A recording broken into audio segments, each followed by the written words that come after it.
Welcome in. This is a full episode of the Philcast. If you like this type of content, make sure you hit that like button, subscribe up, and watch the podcast all the way to the end so the YouTube algorithm knows that the community wants to see videos like this. Alrighty, we are firing up here with the Philcast, and I have a special guest like always, but this time it's even more legendary because we have the Iceman. Everybody give it up for the Iceman. What's going on, dude? What's up, Phil? Thanks for having me. Yeah, no problem, man. It's wanted to have you on because I know watching your videos very, in my opinion, very entertainment driven. It's a lot of like you're just kind of the way you act. I feel like you're putting intentional purpose into how you're acting to kind of be entertaining, and it just I crack up sometimes when I'm watching your videos because of just how you act when you're doing even just where you're showing a build and stuff like that. So I appreciate it, man. yeah. A really good time. Yeah, I do enjoy entertaining. I think that's part of why I do it. You know, I don't delve too deep into fine details. I mean, sometimes I do, but I just, there's something about being a crazy mofo that for whatever reason I found appealing for the last however many years. Yeah, sometimes it isn't with having the creativity outlet of a channel and stuff like that. And kind of as I've gotten older, sometimes I just find acting just goofy and stuff is just so fun to do. And when you have the creative outlet like different channels and stuff, you can really, act ways you wouldn't normally act really in real life kind of things, like. So one thing I was going to ask about when we're going to roll right into that, I always start off with a hard-hitting question. But this is kind of like a boomer question right here. You weren't going to grill me. So all the time you say things like, this is so Toad and stuff like that. Where did that come from? And like, I know it means like, this is good, but I don't know. Did it come from somewhere? Is it an acronym like, or something? Or is it just something that you have always said or? It's not an acronym. I think I just pulled that out of my ass one day, man. And it just, somehow it just took off, Now, I haven't been using it as much as I did a couple years back, but I don't really know how it started. I just it was just a catchword that I used in it, and I kept it, I guess. Yeah. Oh, that's hilarious. Same thing with a couple others.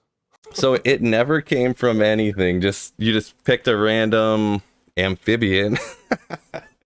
Just like... Yeah, I mean, it must have been that I was looking to have something unique. And okay, yeah. What I like about it though is that it can be used in several different ways. Like it can have several different meanings. Like you can call somebody a toad, and it certainly can be a derogatory statement, but yet your item can be absolute toad, and that's like an awesome thing. You know what I mean? Mm-hmm. So toad, it has dual meanings to it, depending, I think, on the tone and the context. So I think that's why I stuck with something like that. Yeah. All right. Yeah, that's one of the things, and then the way you say it too, and it just cracks me up. Like I don't know, almost the conviction that you like. Oh, this weapon's so bleeping Toad, man. Like it just cracks me up, and that's part of what I was talking about in the entertainment part. Like you probably don't even, you might not even. It depends on how you plan to record your stuff, I guess, but you might not even think about it, but you naturally just flow out that way, and it just kind of cracks me up sometimes. It really does. Oh, I appreciate that, man. I'm glad that that you can find that somewhat entertaining.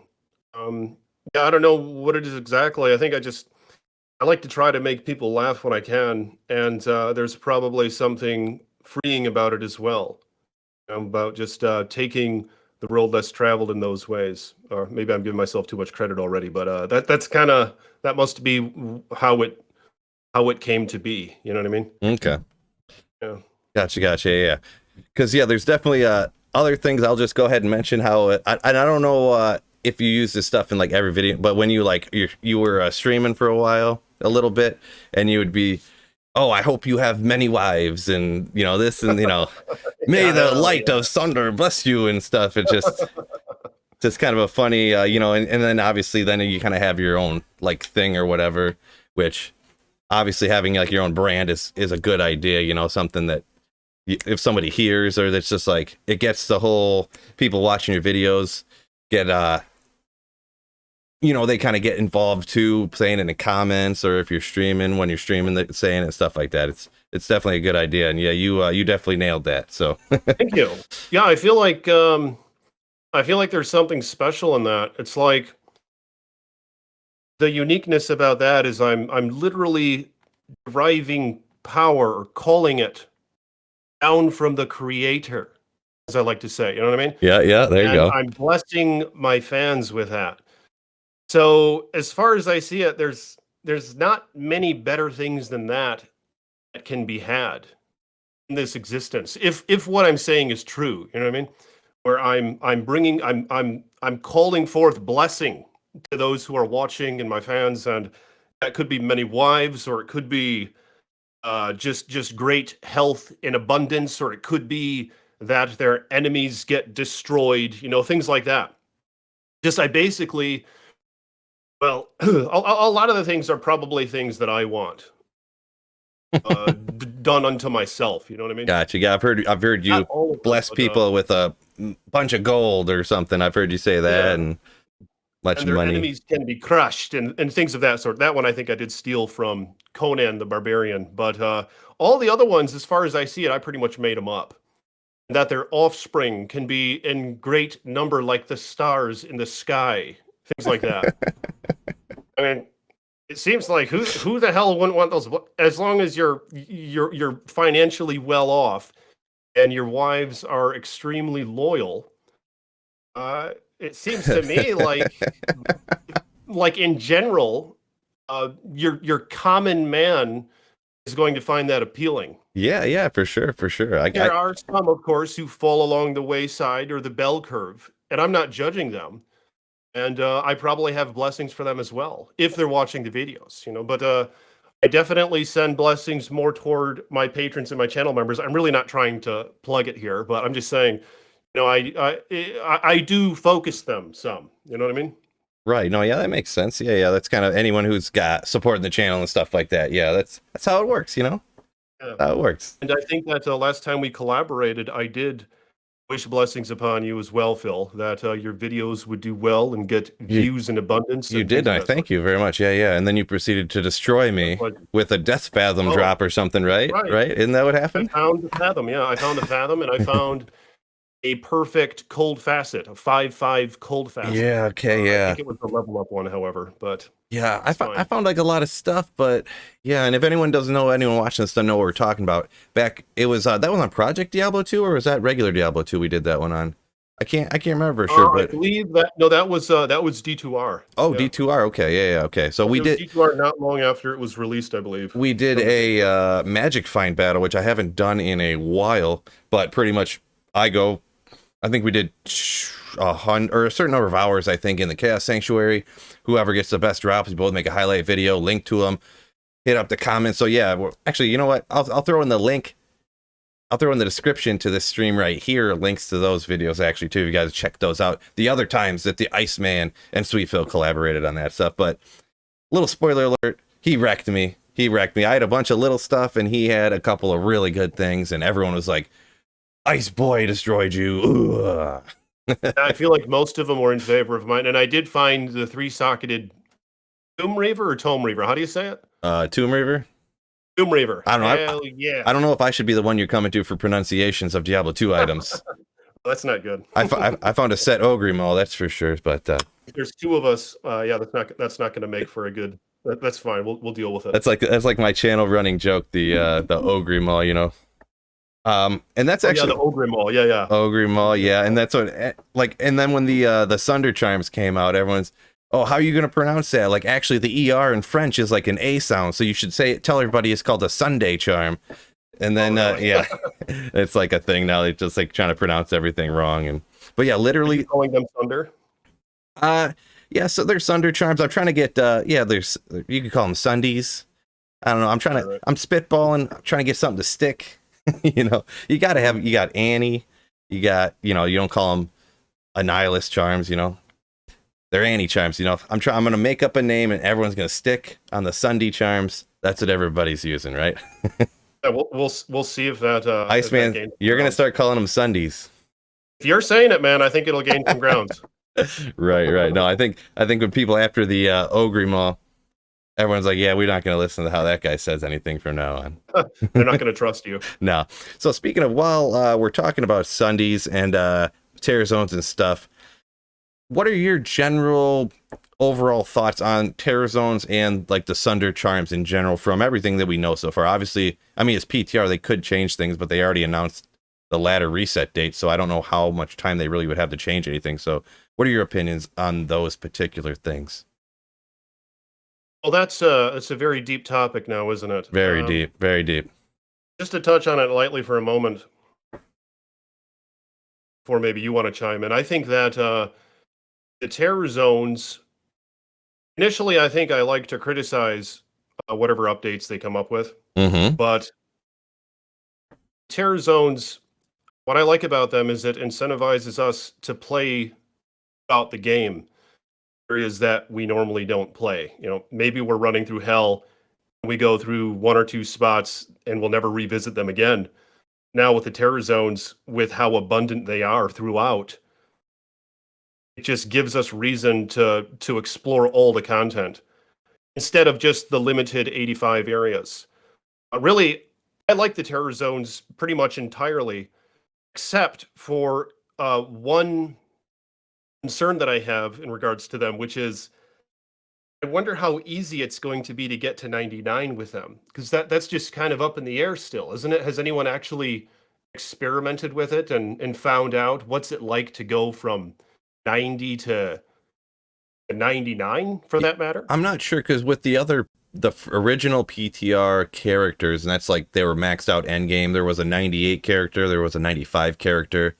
I was using the 95 traps in quite a bit, and I got like maybe one bar up, but I didn't do a ton of like players 8 terror zoning. It was just like messing around, like whoever wanted to join. So a lot of times I'd by myself, or it'd be 3 or 5.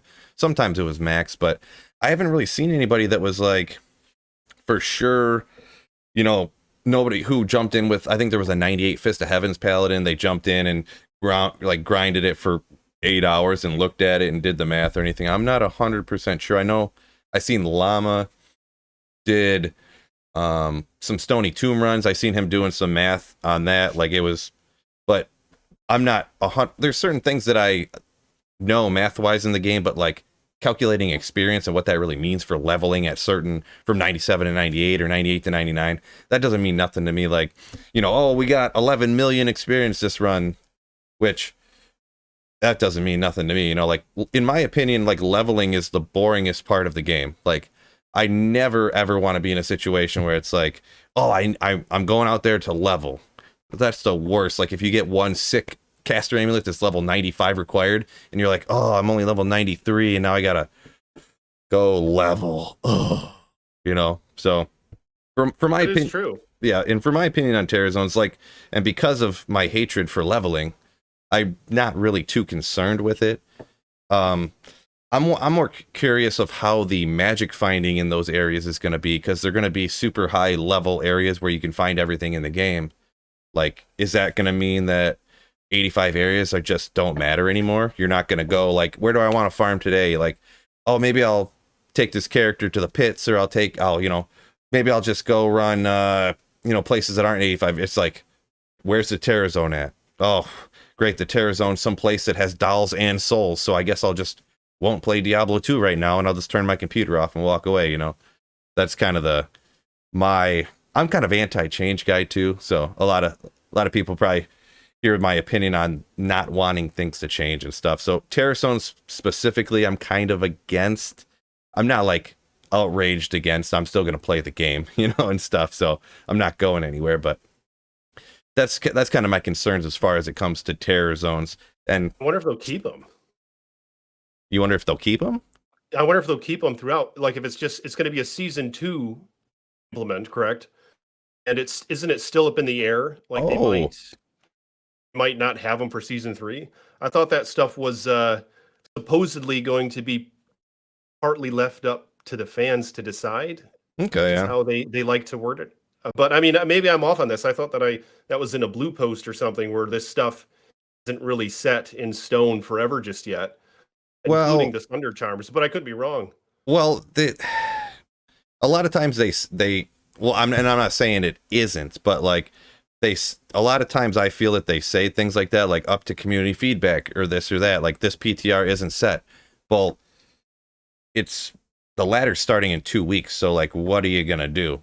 Like the ladder's starting a month late or a month and a half late because you were working on this, and you're gonna change everything in like a couple of days when it took you this long to get it this far. You know what I mean? So, and as for if it's just gonna be one season, it would almost be hard for me to believe, no knowledge of it, you know, I'm not a programmer or anything, that they're going to set the season ladder back a month for something that's they're only going to do for the one season. I would find that's like point number one on that. And then number two is really like, I am vastly in the minority. Definitely no illusions in my mind.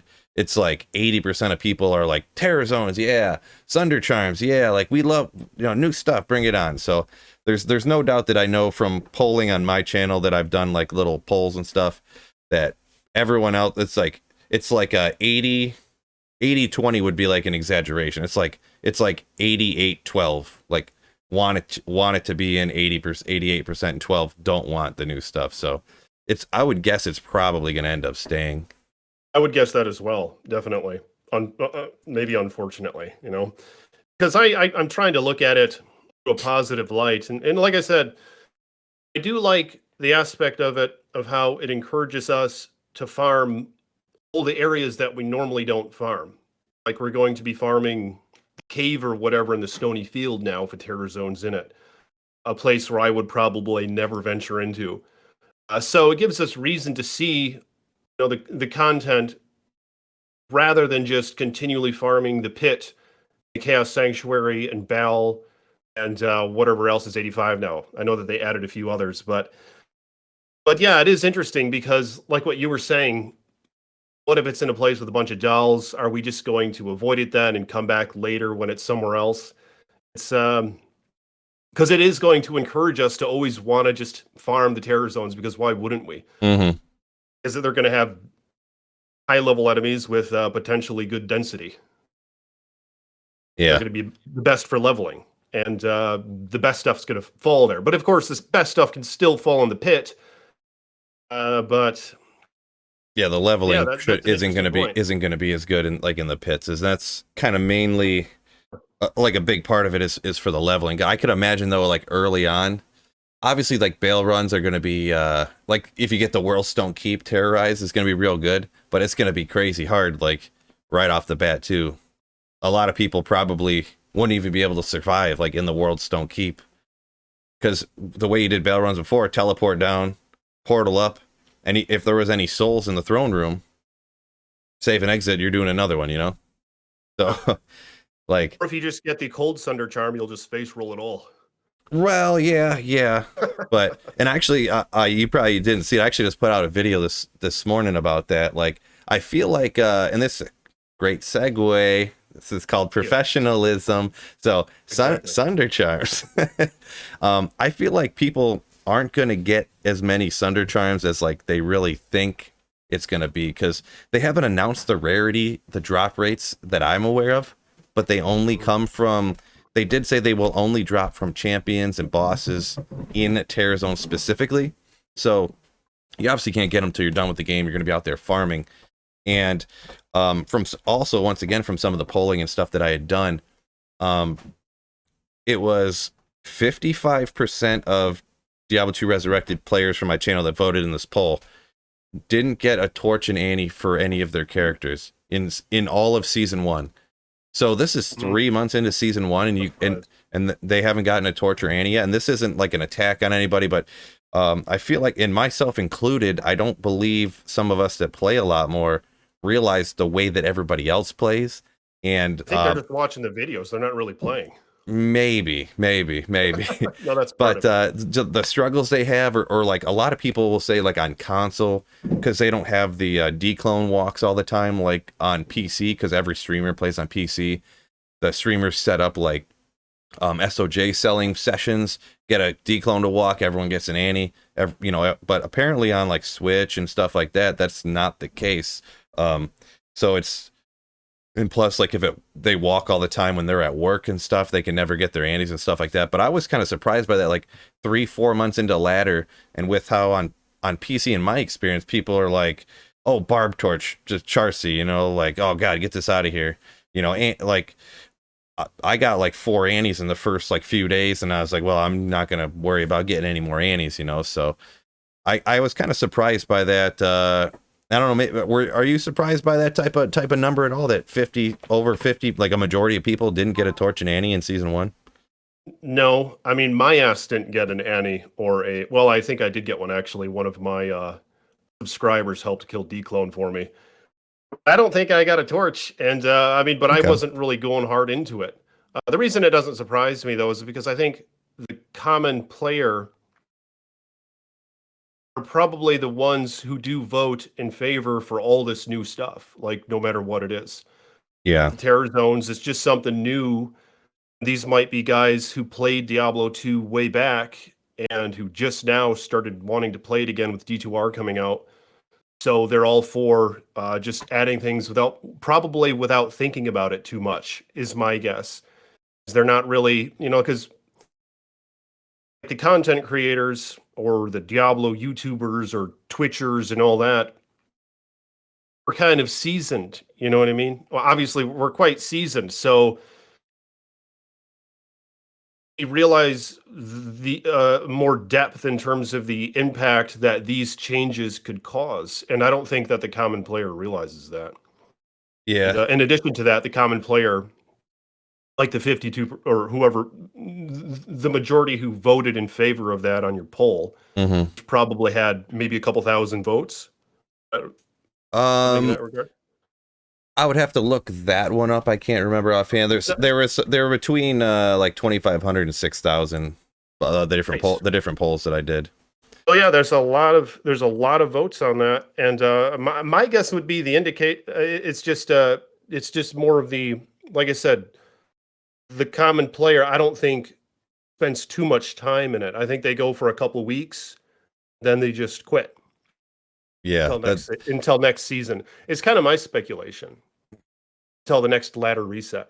yeah, and that's before I had a channel and everything. That's kind of how I was too, I suppose. I wasn't there for every ladder, and obviously I'm thinking about longevity on this, you know, at least until Diablo 4 comes out next year or whatever. But like, if Diablo 4 is not that great, I'm still going to be sticking with Diablo 2, you know what I mean? So they're and a lot of times I feel like especially for something that's not super important to people, like new is going to be better, you know, like new equals better for a lot of things, you know, like exactly.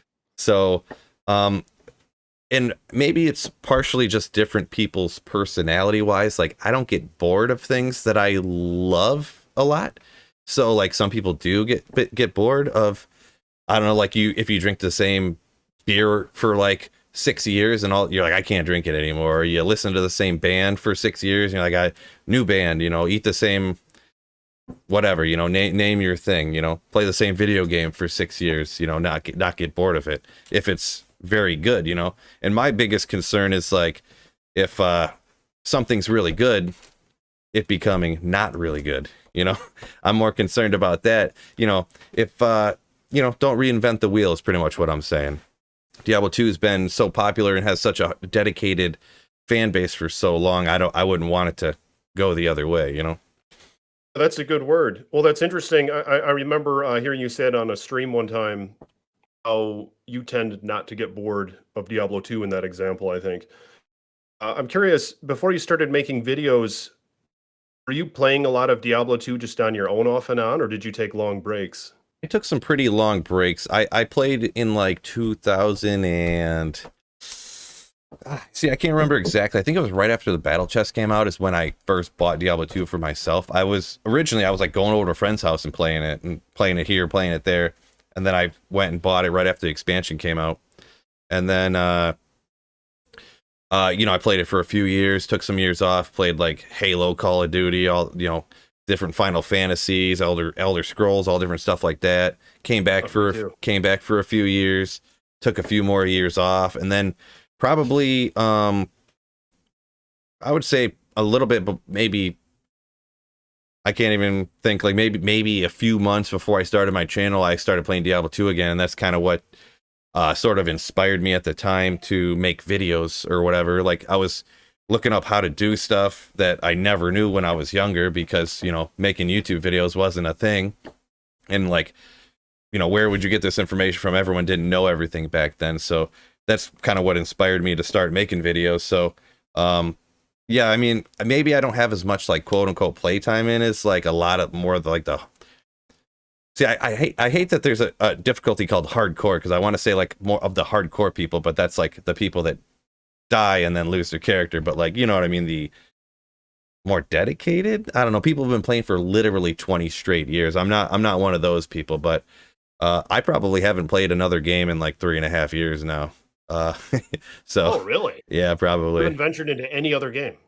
I mean, but Wow. between not really having time, and Right, I can understand that a little bit. I mean, I'm not that much of a gamer, really. I played Diablo 2 and maybe a few others, but I'm sorry, I was just kind of surprised by that 3 years. And maybe you have tried this or that. well, I really haven't tried anything else either. Like, I just ever since I used to play other games, like when my daughter was, like, in diapers and couldn't walk, but since, like, it's always like, am I gonna go sit and play video games by myself, or am I gonna take my daughter to the park? You know, like, Oh, sure. am I gonna try I to... can't get into games these days for whatever reason. Maybe it is because of adulthood or something. I don't know. I'm guessing that's part of what it is. Uh-oh, Because, Ice like, Boy's getting responsible. Oh, Yeah. no.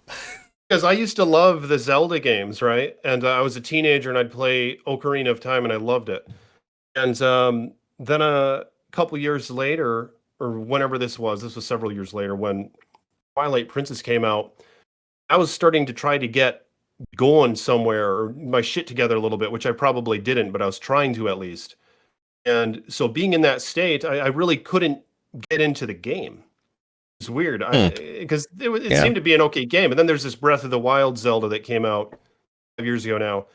I could only play that for a few minutes, and I just couldn't. I was like, "What the hell am I doing? Just sitting here playing this game? I need to be doing something else." There's something about Diablo 2 where maybe there's something calming about playing it, or just I don't know. There's something about it, obviously, that a lot of us just love. Where that really never had that sort of effect on me, where I felt like I had to just be doing. I just can't enjoy it. You know what I mean? Like, I could always enjoy Diablo 2, whether or not I'm trying to better myself or whatever. I think some people probably use it for medicating, just being able to shut off their life for a moment and Right. play the game. But yeah, so I think I could actually kind of relate with that. I tried a few games. I tried Elden Ring and I thought it sucked. And I tried a couple other games. Yeah, that Elden Ring was mega hype for a little bit there. Like, everybody wanted to play that game. I got my ass kicked and then I quit. But I mean, I didn't try that hard. But yeah, I mean, I don't know if it's just that games these days just aren't as good as what they used to be, or is it just that, I don't really care to invest my time in anything. But like I said, Diablo, there's something different about that, I think. You can take 30 minutes of your day, an hour of your day, a couple hours of your day in some instances, and just turn everything else off and just chill. And that's probably what gave me incentive to make a YouTube channel doing it. But I've also been playing World of Warcraft lately. I did see you posting some World of Warcraft stuff on one of your other channels, I think, right? Didn't you start another one, or did you have that one for a while? I don't remember. The new channel, Spiritual Journeys with the Iceman. It has like 60 some subs. Okay, all right. For videos.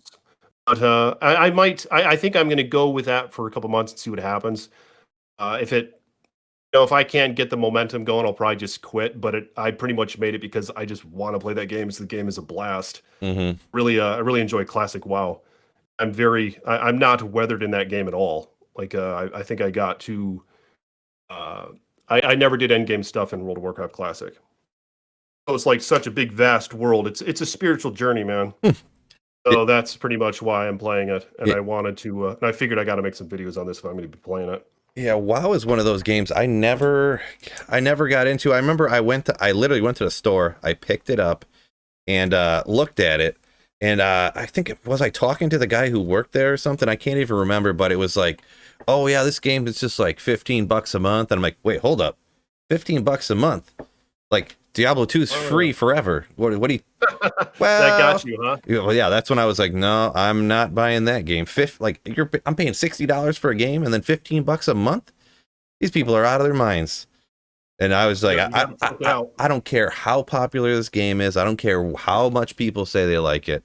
There is no way I'm paying $15 a month for one game. Like maybe for like the internet, I'll pay $15 a month to play all the games. But there is no way. What if you were raking it in through YouTube and then you could play that game? Could you then justify paying $15 a month? Well, yeah, in that case, yeah. You're pulling That's in my mentality. you're pulling in like 6 figures a month, and I know, right at this point I'm like, if I I'm could just if I could joking. get my money back playing this damn game, then I'm gonna keep this channel up. Oh, there you go. Yeah. Yeah, the fact is there that I do have to pay $15 a month to play it. But, for whatever reason, it's been kind of nice to balance that in Diablo 2. That's kind of what I'm up to right now, though. But that's interesting that you've been pretty set with Diablo 2 as the game. So I could understand why you might have some concerns of changes, right? Because these could be big changes. Yeah, It's going to change the end game, and some people are arguing it's going to make it too easy, and it's going to diminish hybrid builds and things of that sort. And Melee's getting the shaft, and oh yeah, Melee's getting a big girthy shaft for sure. But these concerns seem to be out there. yeah, and we'll have to see what they do. That's part of the thing, like the unknown, and the thing would be, I don't know, when I think the game is so freaking good as it is, like if it ain't broke, don't fix it, you know? Like this is my opinion. Obviously, a lot of people disagree. They think the game is broken the way it is or whatever because Melee's not as good, and because, I mean, and that's one of the things. Almost all the things that people diagnose as the problems with Diablo 2, the Sunder Charms are like exacerbating them. You know, they're making them worse. Like the casters are going to be even better. Like the sorceress, you're gonna have teleport, and you're gonna be able to break all immunities for no matter what type of lightning, cold, fire, without finding 2 burr runes to get infinity to break lightning. So Javazans are going to destroy. Javazans, I mean, you would think, like, just especially with infinity, it gets rid of the lightning immunes, and you can just melt them down. So, and it's not, and that's the thing that the Sunder Charm doesn't affect anything else except for specifically the lightning immunes, but just being able to like break every immunity, it better be. I feel like it's not going to be, because a lot of people have commented like, no, they're not going to make this item that nobody's ever going to be able to find, so it's going to be pretty common to find. And I'm like, gosh dang it, that makes perfect sense. That sounds exactly right. But also, we speculate they're going to be common. Yeah, that's a speculation, obviously, but it makes perfect sense. They're not like the people were commenting. They're not going to make an item that nobody's ever going to find. You know, they're not going to make an item as rare as Mangsong's Lesson or something, you know, or as rare as a Zod or a Cham or something that people find literally one of in a lifetime. They're going to make it so people can get it, which means everyone's going to have these things, like if they get to endgame and play. But the people who get to endgame and play are people like me who stream all the time, people who play 10 to 20 hours a week, not someone who plays 2 hours a week and doesn't get there. So it's like the people who play all the time and have the most knowledge on the game, so the game's sort of kind of easy for them a little bit, it's going to get even weaker and even easier for those people. And then the people who don't play as much are going to get left even further behind even faster. That's the way I view it anyways. I think you're correct on that. And the thing is, it's interesting how they're going to have these falling in the terror zones, because their point is to increase build diversity. So they're telling us that we, however, get to still start the game that we always do and not have build diversity. Once we finally get to the terror zone with our cookie cutter character, then we can start farming Sunder Charms, and then we can take it, and then we can have build diversity. It's weird how it's almost like if they're going to do this, they need to drop from everywhere except for terrorists. Yeah. Have them earlier in the game, like in normal mode. Have them fall from somebody in normal mode, because then you could, when season starts, you're going to be excited. I can finally make my fire sorceress, and she can run the entire game. It's going to be awesome. Or I can finally make, a fire druid, and it's going to be able to run the entire game from the start, because this is what Vicarious Visions has promised me, that there's going to be more build diversity now, and that's how they're encouraging us to come in here and play Season 2. So what's weird is, whether or not you agree with the Sunder Charms or not, it's just strange how we're still forced to go about playing the damn season as we normally would anyway, with whatever character is going to most optimally be able to farm these new terror zones, just to finally get the charm and then make the character build diversity. You know what I mean? Yeah. It's just weird how that's why I feel like they're going to be common. I feel like they're going to be falling like crazy in the terror zones, but I don't know. I could be wrong. Yeah, you might be right. I'm kind of back and forth, because just with what it does, you'd think it'd have to be super rare. Like, the only thing close to that was Infinity before, and it took 2 Burr runes, which is quite a tall ask for almost anybody ever. Unless I think I've only made one once, legitly. Yeah. It's way back, and I invested way too much time. Yeah, unless you're like probably 1 or 2 of the runes were hacked. Unless you're JSP, and yeah, you're not really getting an Infinity solo in one season. May or may not have been JSPing. I can't quite recall. Yeah. No, it's all right. Yeah, I've touched it once or twice myself. Maybe back that in the was day. going on. Yeah, that's a great point. And this might diminish the value of Infinity, but the thing is, and you sure that you know about the fact that Infinity's conviction, to my understanding, it's 1/5 effectiveness when it breaks an immunity. Is that correct? Yeah. So yeah, when what was it, lightning immunes, if they're 107, I don't remember the whole math, but you're never getting lower than like 85 res on a lightning immune, So the challenge until now was, you get Infinity, it's great, you can finally break the damn immunes. Now there's more endgame, arguably, and this endgame is min and maxing your character. All of a sudden, facets and things like Griffins comes into play, where these things are so important now, because Infinity is only 1/5 effectiveness when it breaks this immunity. Mm-hmm. So now you need the facets, you need Griffins to really obliterate. Now with the Sunder Charms, you're taking it down to 95, and all of a sudden, Infinity on your Mercenary, the level 12 conviction from it, is going to have a 100% effectiveness on piercing the enemy res. So things like Griffins and facets, I feel, are going to be less needed now. They're not going to be as important. They're still going to be important and outputting more damage, mm-hmm. or piercing more res. They're not going to be as impactful, the whole min and maxing your character the facets, because once you can break it with Infinity, or once you don't have to break the lightning res any longer with Infinity, it's just going to, I think it's going to be pretty, going to be able to obliterate shit. If the lightning sorceress with the Javazon. Yeah, and the thing is, though, that the damage for any monster that isn't immune to lightning is going to be identical to how it was before. So like the number of lightning immunes, it would be like, well, let's say if you're going through the Cast Sanctuary, what are those caster things are immune to lightning that you could break? Those things. But you could like melt those Javazon, you'd just be like, and they would be dead anyways, We're never much of a problem, yeah. So if you're going through like the Chaos Sanctuary with the Sunder Charm, with the Javazon, it's going to be like identical to how it was before, essentially.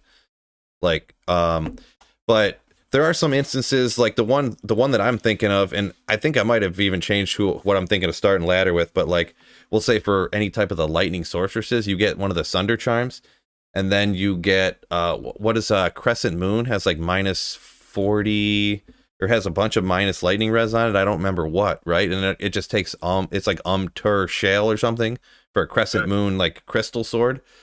It's 20 or 25 pierce. I mean, that's still a lot. Yeah, well, that right off the bat, coming off of enemy lightning res, so that obviously would help out killing any of the monsters with the lightning. But then also you're breaking the lightning immunes and pulling them down more with just the cost of an rune right there. Like Griffins is so incredibly rare, which I'm once again finding out because I'm on single player trying to pull one, and of course you can't get it. You just get Mavina's diadems over and over again. I think I found one once, and it wasn't even fair because it was in Path of Diablo, I think is what it was. Okay. So it had technically Gears 8 drops or something like that. And it Uh, was ethereal, so that really sucked. But I still kind of counted it as a win. You know, I did find a Griffins, but yeah, it was kind of cheating. It was in a mod, and it was high player count. But yeah. Yeah, that's what I found a couple of them back on Project Diablo 2, like back to back days. like, oh, but really? Oh, nice. yeah, but it's the same I, deal. Like I kind of always preface it whenever I tell anybody, bring up the story or something, because it's, I think at the yeah, time it was players 3 drops on players 1 all the time. Now I think still, it's players 5 drops now, I think, on Project Diablo 2, if I remember hearing correctly. that's But my memory. I found one. I did have a Griffins, or I have on old Diablo 2. I found a Griffins on single player. That was a pretty legendary day. But yeah, I need to pull one of those on single player D2R here one day Oh, for sure. good luck. Maybe it's right around the corner. Oh, for sure, it better be. I found, and that's another. I can't remember. It was over like maybe a week. I found 3 Mavina's diadems. Oh, wow. Doing runs, and I was just like, Oh, man, you've been busting your tail. That's impressive. well, it was. And I've probably only found a couple of those in my time. I mean, yeah, it was definitely just like luck. It was like Spider Cavern I was running with like fire traps in or something. I don't even remember what I was doing. Maybe that was, I don't remember. But yeah, it was over the course of a week, found like 3 of those, which is, just a punch in the gut when you're hoping to get a Griffins, Yeah, that sucks. So Well, it was interesting how you made the point about these new changes and how they might affect endgame. Is your thoughts that at the least this is going to make endgame just easier? Oh yeah. I think this is gonna make endgame like a lot easier, obviously. Like before you'd be in terror zones and you're obviously running into immunities and stuff, and it made it super annoying. I mean, it was one of the reasons that I didn't like terror zones, but there's a few different reasons, um but yeah, I mean, everybody will be able to break all immunities, so immunities will never be a problem. Like after, especially if they're as common as, if they're common at all, like everyone's gonna have one within no time, a few weeks. Mm. So your primary issues with the terror zones, what would you say they are? I don't like that they're telling me where I'm supposed to farm at. Like they're telling me this hour you have to go here. Well, I don't want to, Yeah. So that was kind of always the thing with one of the things with Diablo 2.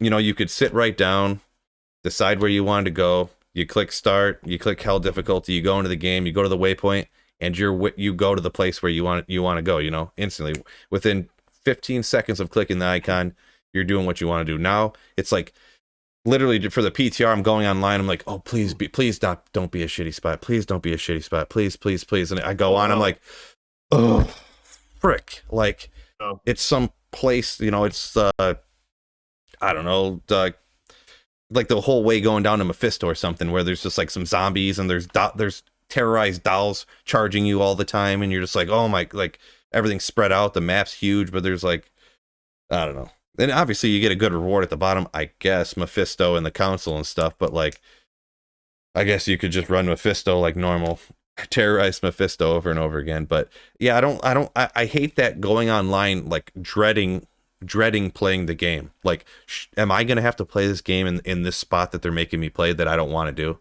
Like, am I really going to have to do this? Because that's going to be, point. And you could go I could go run the pits again or whatever, but that's not, you're going to feel like you're missing out. Well, it's like, it's not the point of this. Yeah, well, you would, hypothetically, I'm not a big, like, love leveling, but you're literally going to be falling behind if those areas have higher monster levels. Because if you're running the pits or something, the champions can drop TC 87 uniques. But if you're level 94 and they're like 2 levels higher than you, then just the regular monsters can drop TC at 87 uniques, because they're going to be like level 90. If you're 95, they're going to be 97, the regular monsters in the area. So every single monster in the whole area could drop the best uniques in the game. What if, say, you get to 99? Is there any reason to keep farming the terror zones at 99 over, say, the pit or the Chaos Sanctuary? Except for the fact that these charms aren't going to fall. But I think everyone's going to have the damn charms. Yeah, I think so too. Going to be just filled with them. Is there any reason as to why, like, you can have a higher chance of dropping materials might, not that anyone needs it because it kind of sucks, unfortunately, but Yeah, you just things mean like like rare uniques. Yeah, you're getting at rare D-Web, uniques and Griffins. yeah, It should would they be more common? they should be more common because and the drop odds, I don't know if you ever looked at like Silas Spin's drop odds calculator and stuff, but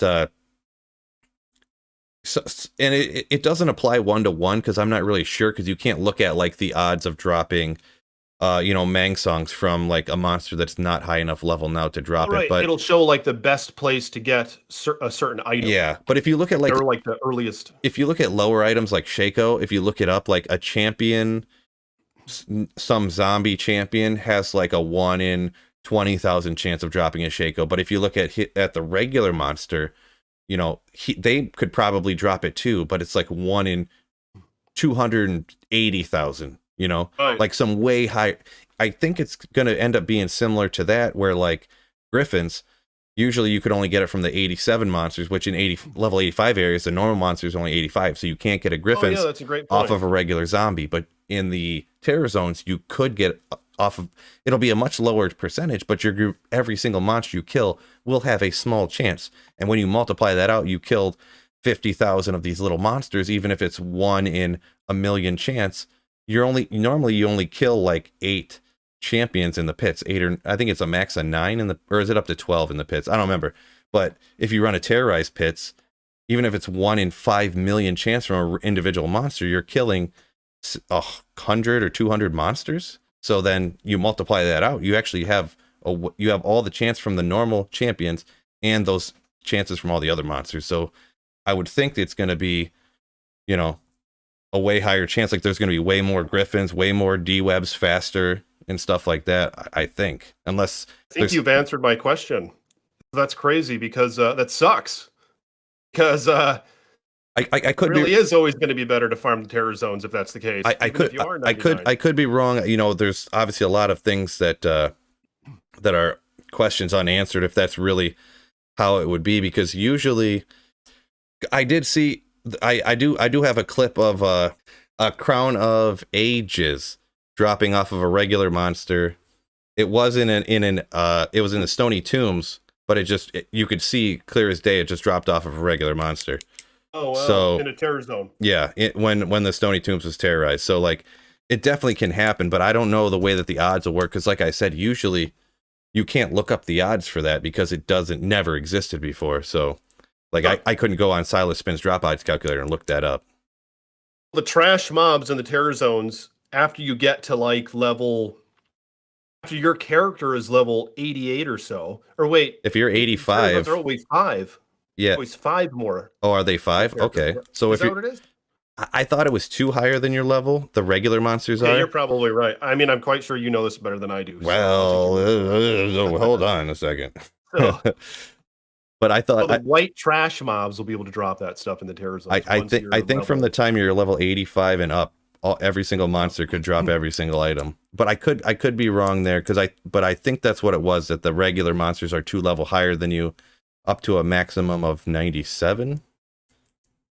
Okay. I think. But I'd have to double check it. Get to 99. Can they go all out? I thought it was 99 in terror zones. The monsters could get. I'd have to double check and look that up. Which not at this exact moment, but either way, there's going to be a certain point where you're going to be at a level that's much lower than, you're not going to have to be level 95 for every monster to drop every item. Like they're going to be a high enough monster level, way lower, to drop everything. That's a valid concern. Well, yeah, if the number of Griffins and the number of D-Webs found, like if they're found 6 times faster, I mean, the thing is too, if everyone maxes out their characters, everyone's gonna stop playing that much faster. Because like, why? Like if I'm to 99 and I have Griffins and I got this and that and blah blah blah, you have everything you need. Why would you? Are you really gonna keep playing? I guess if you jump over to PvP, but if you max out, such a small percentage of the player base does that. Yeah, for sure. Most people are going, well, I have everything. What am I going to find now? That was my concern. Is this going to be too easy to get to 99? Because what I did like I always thought it was alluring how, say, I got a character to 93, and I thought that was such an accomplishment. was a sort of was a crowning achievement to be in the 94, 95, 96. It was just so epic. But now I'm just concerned it's going to be too easy to get there. But that is interesting how these terror zones, they might be the places where we're just going to always have to farm because we're just going to be simply missing out for not farming there in terms of experience and in terms of drops. So that could be a bit concerning. What do you think? Do you have any ideas of what should be changed, or do you just would you rather just them not be there and the game remain the same?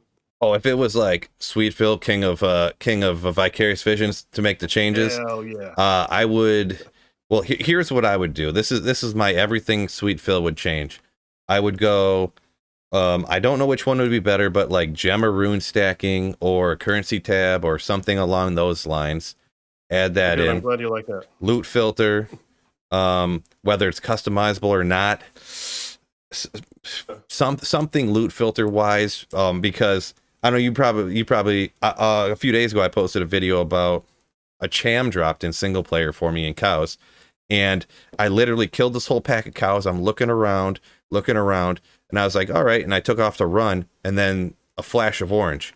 And I was like, oh my gosh. God. Yeah, if I would have turned left, I would have never seen it. But because I turned right, the item shifted. I turned right and went kind of down. And then when I went down, I could see it. If I would have went up to the left, Chamroon would have never seen it. So I'm glad that happened to you, because that is a shining example of why that needs to be changed, because that's just messed up. yeah, I mean, could you and imagine? it's good that you have that on video, and hopefully that video gets a ton of freaking views, because they need to see this crap. It's not right that we can drop a damn rune and the screen is too cluttered with items that we could just simply not see the rune.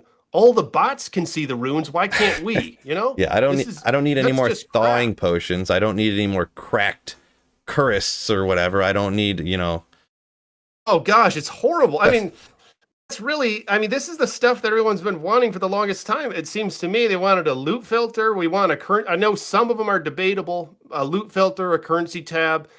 I think we need more stash space. I think we need at least twice the stash space. I But would be cool with that too. I know there's some who think there's reason why we shouldn't. It's going to saturate the market and everything else. But in general, I think it'll just overall be better experience to have more stash space. I mean, I think it should be more than double, but I'm just saying at the least, I think they should give us double stash. Yeah, That is kind of odd to me how they didn't really approach any of those what some might consider problems or quality of life wishes. Rather, they do this stuff, which less people I think were asking for. yeah, I'm not really. I thought the same thing, and I'm not really sure what to even think or to say about it, because, I mean, the currency tab or rune stacking or whatever, I feel like everybody wants that, and the only thing that not having that does, it's not like people aren't saving up runes and stuff. You just have 5 different rune mules now. Like, thank you. Oh, yeah. I constantly have to send items over, send them onto this character. And it's just Ridiculous. What it does is it keeps people doing things on the game that they don't want to do. And I feel like they would want people to do things that they do want to do on the game. Like, don't people usually play longer when they're enjoying themselves? Not when they're like, man, my wrist hurts from going like this, back and forth, sliding these items over, or you can quick send some stuff now, but it's like Tetrising these things around and like, oh, where did I put a rune on this character? Oh man, like rune, it must be on rune 3 mule.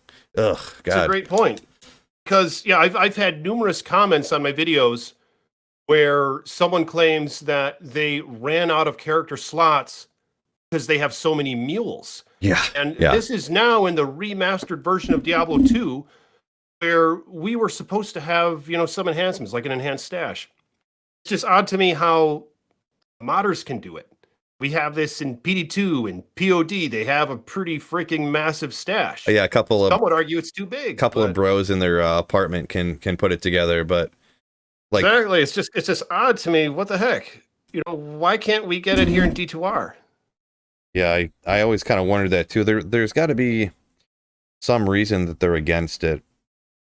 I don't Because know if there is. I feel like They it's the might just most be out of touch. I feel like it's the most universally wanted thing, Oh, and who could be against it? I don't know what. And that's a great question. most of the changes that I want are things like that, things that don't actually change the game, like it doesn't change how you play it. It just eliminates boring stuff.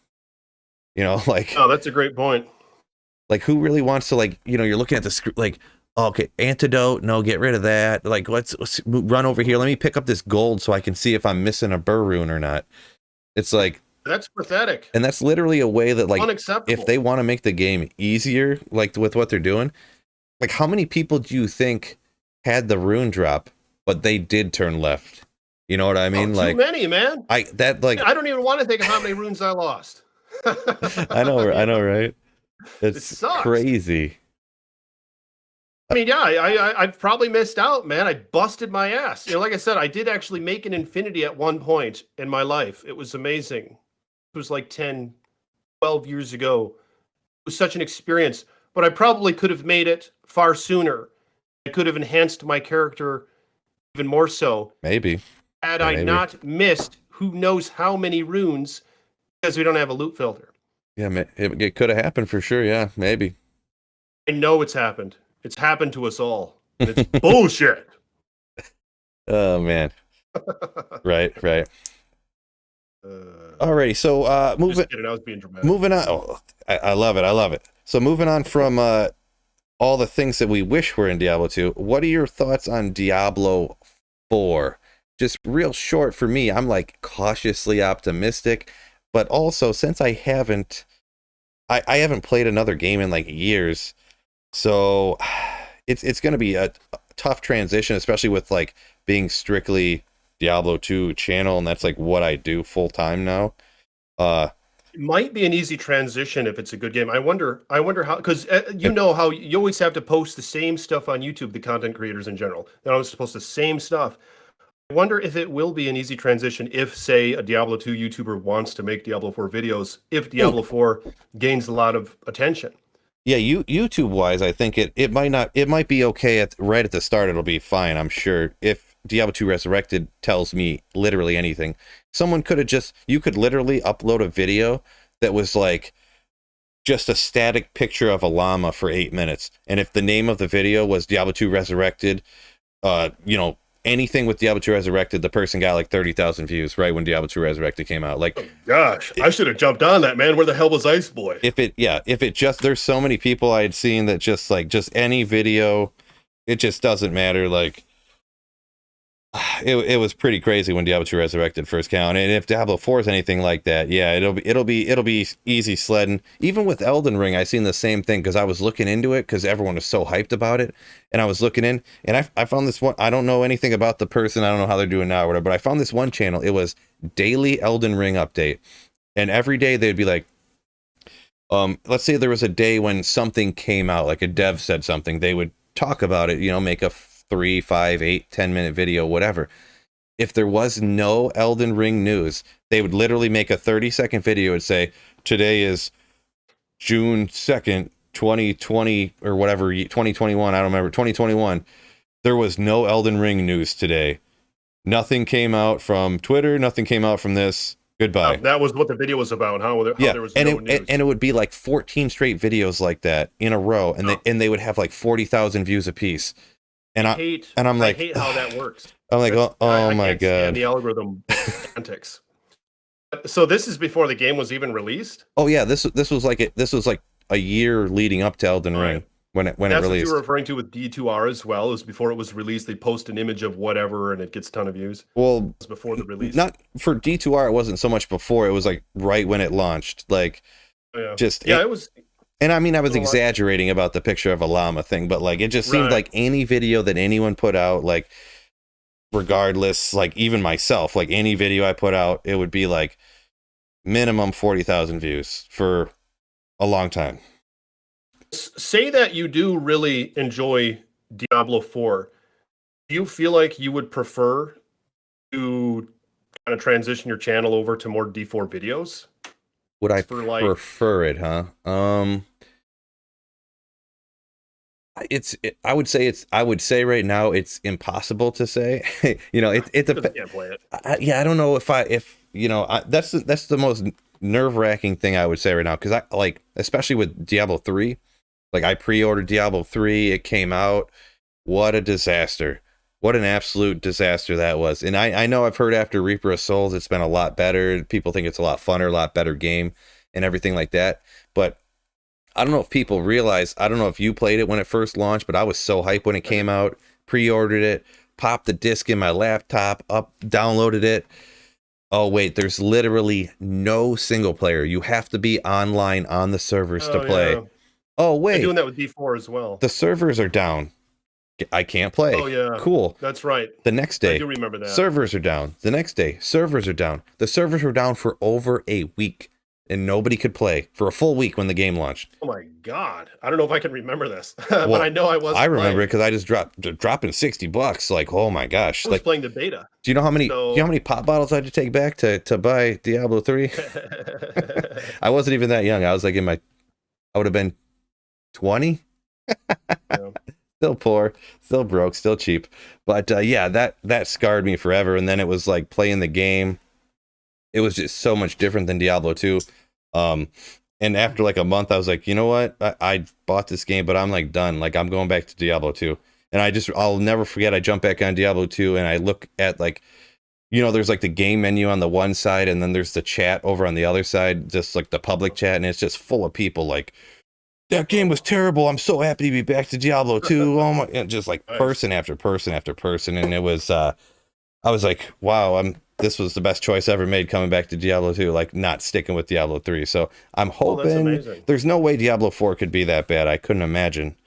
And this is, and for anyone who's watching this later, or if I upload clips and stuff, which I'm sure I will, that's my initial reaction, or my initial, when it came out. I played it for about a month when it first launched. And then I never played it again. Now, you know, it was too, man, when it was the auction house and everything, and between the servers and stuff, it was just, I couldn't do it. Couldn't do it. Yeah, you bailed a lot sooner than I did. I didn't realize that people were going back to Diablo 2 so early, because I was playing Diablo 2 up until the D3 beta, I believe, and I think I was kidding myself that it was a great game for a little while, for probably a long while. I think I had about 800 hours put into the game. I can't remember how far in. Okay, that's a solid amount. Yeah. I did play a lot, and I actually almost found the Inferno difficulty somewhat appealing. How it was so damn impossible. I was stuck in Act 2, getting my ass kicked as a demon hunter, and I was like, huh. This is buddy was like, this is fun. Like, you said it sarcastically, I think, but it was a challenge, man. You know, it was a challenge. And then, but of course there were some exploit builds that you could make, but I did invest a lot of time into it. But then after enough time passed, I started to, after the Inferno went away, or then they added all the difficulties and they did all sorts of crap to it, as you know. I don't need to get into it. Yeah, I started to really despise the game. And I don't have much interest ever going back to it. Once in a while, like over the past year or two, I played for like a week because I thought, it's kind of fun getting to 70 or getting the first set. Yeah, beyond that, Diablo 3, I think, is a massive disappointment. But I think that it is interesting, though, what they're doing with Diablo 4. And I know you're saying you're being kind of cautious about it and being hopeful. I'm probably overly optimistic. I think I have reasons as to why I think the game potentially is going to be a lot better than Diablo 3. And I don't know, I'm being optimistic, you know, but I have my reasons. I think that there's a good chance it's going to be a great game. That's all. Okay. And yeah, I mean, right now it's all just like, you know, we don't have a whole ton besides the few snippets we've seen. So yeah, it's really hard to nobody could say like, no, I'm pointing to this right here and this game's gonna bleep and blow. Like, so you kind of just got to go on like your gut feeling is what I feel like anyways with the game. And I feel like Diablo 3 almost makes Diablo 4 more likely to be good. You know what I mean? I think you're right too. And they have PoE 2 to compete with. So I think that Right. Blizzard And Diablo Immortal. knows, right. Or Diablo Immortal making them for sure not go crazy on monetization Oh yeah, for that was probably good. The for backlash D4. it received, but I think that Blizzard knows that this might be their last chance at redemption, Diablo 4, because they've messed up knows how many times over the past several years, and now they actually have a big competitor that's at stake. My understanding when D3 came out, there weren't any big competitors like that, like what Grinding Gear Games is doing. PoE has become quite a thing now. It's quite involved. There's a lot of depth to it. I think that Blizzard knows that they're going to lose out on a lot if they just go cheap on this. And there's several reasons. I think that Paragon is much different than what it is in Diablo 3. It's not just 5 points every level. There's tons of customization. The nodes that PoE has, I think. Have you played PoE? I actually have not. I was actually going to say that's probably the game that has been most like requested or at, hey Phil, how do you like playing PoE? Like, what's your opinion on it? And I'm like, haven't touched it, So, but yeah, Yes, everybody asked me about that game and like says you should really play this, So, but yeah, the Paragon, how it's far different than what it was in Diablo 3. It's not just 5 stats every single level. We have things to look forward to now, apparently. All sorts of customization, unique glimpse, rare glimpse that you can select as you level. And then you have these boards that you can shift. Like you finally get to the board and you can shift it how you want. Then once you start entering that board, it stays put. So there's like boards that expand from boards, and it's just so much customization that I'm thinking there's a lot of potential in that. And they're saying that the items aren't going to be raining from the sky like they were in Diablo 3. I think the mythic items are a great idea. In fact, mythic items might be something they probably get a lot of shit for bringing this up, but it might be something they might want to try with D2R. oh, If they're already going to these lengths anyway.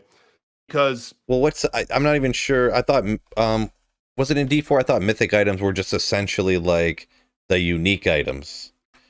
to my understanding, they're a higher tier of unique items. And what they do, say you get a mythic Shaco, right? Like in D2. Shaco would have a far rarer chance of dropping than a regular Shaco, Harlequin Crest.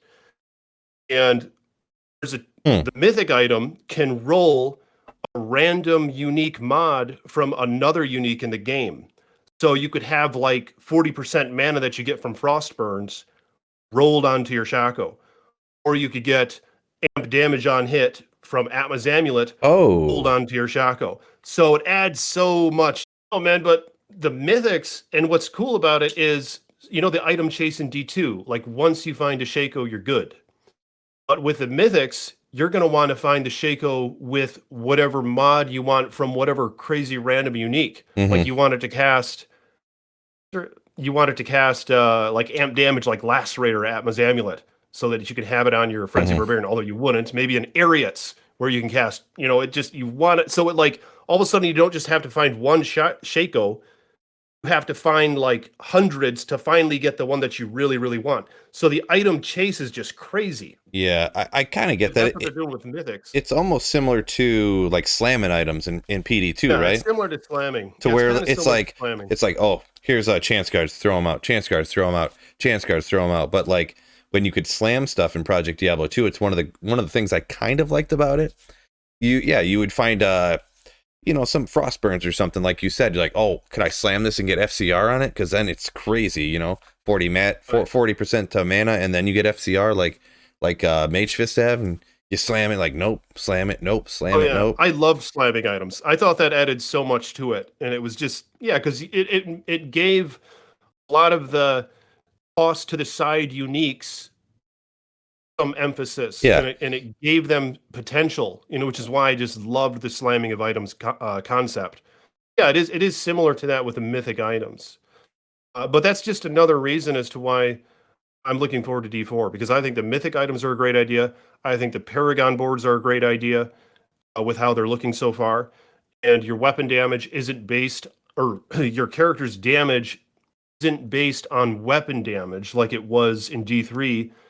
At least for spellcasters, it isn't, because the as you level up your skills, they'll do more damage. So they're going back to Diablo 2 with how the skills work, it seems. Okay. So I guess I so didn't. with those, I was gonna say I guess I factors. didn't know that in Diablo 3 the casters, or I forgot. I played it. This was, I don't even remember how long ago D3 came out, but I didn't realize that the caster damage was based upon the weapon. Oh yeah, it sucked. That's all that mattered, was you just needed a really high damage weapon. And of course, you didn't level up your skills. You just had access to all the skills once you quickly maxed out in your level. And so there was no customization in your skills or their damage through the character setup anyway. And yeah, it was all based on weapon DPS. So that I thought was a major cheap out.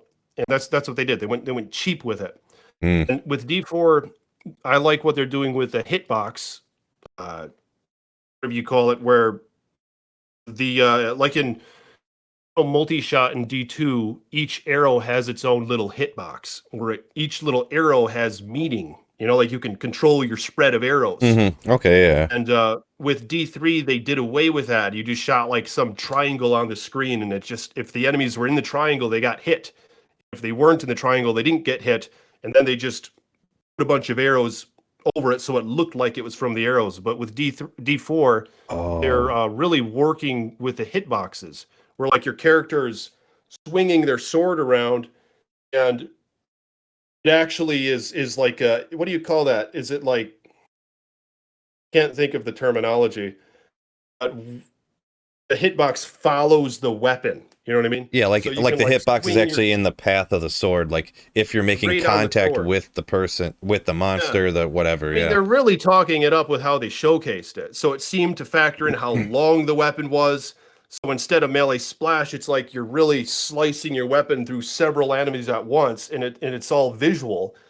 So they really talked that up. But from what I've seen in the videos that they put out, I just feel like there might be a lot of potential in that. It's just going to feel really immersive, the combat. All right, you're getting me a little excited here, Iceman. I'm gonna be honest. Oh, really? You're getting There's me more to it, more. man. You're getting me more optimistic. You're getting me more optimistic. And character customization I really like as well. How we can build our character visually just how we want them, as long as, I'm hoping they don't give us some bullshit restrictions. Hopefully they do actually let us create the character that we want, like they're acting like they're going to. What kind of restriction you're thinking? Well, I don't know. I mean, it seems like it's going to be quite open from what I've seen. Yeah, that's the idea I got too. Yeah, macho characters. We can make more feminine characters and things like that. So I'm hoping that it really stays open in that regard. Yeah, with those are just some of the reasons why I think it's looking a lot different than Diablo 3, except for the fact that apparently you still have a skill belt where you can have about 6 skills active at once. So that, I have a bit of a concern there, because the cool thing about D2 is you can hotkey so many skills. But how many skills do you think you generally use with your characters? Oh yeah, if there's a character that has more than well, I always take 2 for battle orders, battle commands. If there's any more than 6 skills beyond that, I don't play the character pretty much. I'm gonna be honest. Really? I can't. I can't stand like news. Playing a piano when you're up here. Like Mozart's Final Symphony. Like I ain't slamming my hands all over the place. I liked, like, sometimes if you made an obscure sorceress build where like you'd have a thunderstorm even though it was barely doing shit, but you just add it anyway. And you'd have a chilling armor, then you'd have battle orders, you'd have shout, you'd have whatever the one is that gives you plus skills. Battle command, is that what it is? Battle commands and You're battle orders give you the health. There with the skills. But yeah, I don't really know if that's all there is to it. Are we really just going to have 6 skills at our disposal, or there are going to be separate little slots for things like auras, like active slots that can always, so then technically we might be having more than just 6 skills at once. That's really one of my concerns that I'm having right now. But even with that being said, game like Path of Exile, I'll have to go and, because I haven't played that game in a long time, I feel like you were actually quite limited with your attack skills anyway in there as well. It might have been the same. And PoE is a very in-depth game with a lot of endgame, as far as I know. Yeah. It seems like you can really get down to the nitty-gritty in PoE in terms of customization. So yeah, I mean, I'm thinking that they know that they have to compete with an emerging company that potentially could take the hill. You know what I mean? I think that they know that that should be a valid concern, that a game like PoE could be the top-notch action RPG. Yeah, they're like on alert, and they're well aware that they're like could be chopped down at any moment type of thing. Even though they got bought by Microsoft or whatever, and they're Blizzard, but you know that doesn't really matter nowadays. Yeah, with all that being said, I think those are the reasons why I think D4. I don't think I have optimism without good reason. You know what I mean? Okay. I feel like there's a good chance that this is going to be a good game, and I'm really looking forward to it. And I hope I get the damn beta. Oh, get into the closed beta thing or whatever. Yeah, I'm not sure.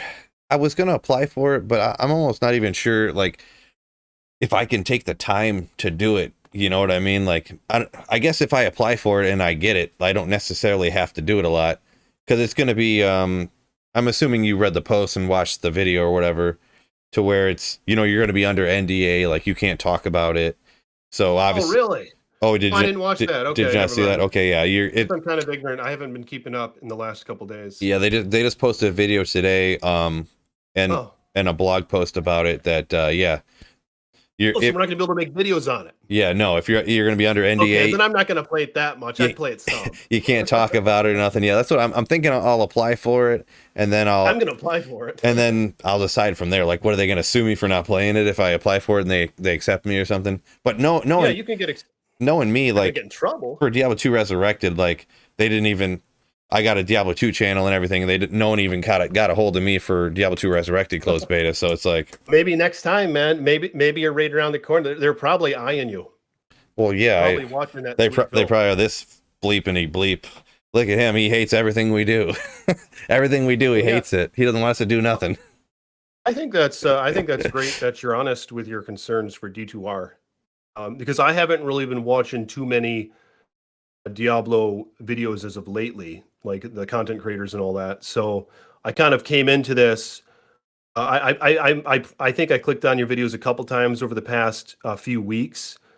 I think it was kind of intriguing to me to not really know what your stance was when we came in here and did this, but I think that's a great thing that, that you're willing to be honest about your concerns. Mm-hmm. A lot of people are, especially the weathered, the seasoned, the hardcore player base. A lot of them are concerned with the Terror Zones and the Sunder Charms.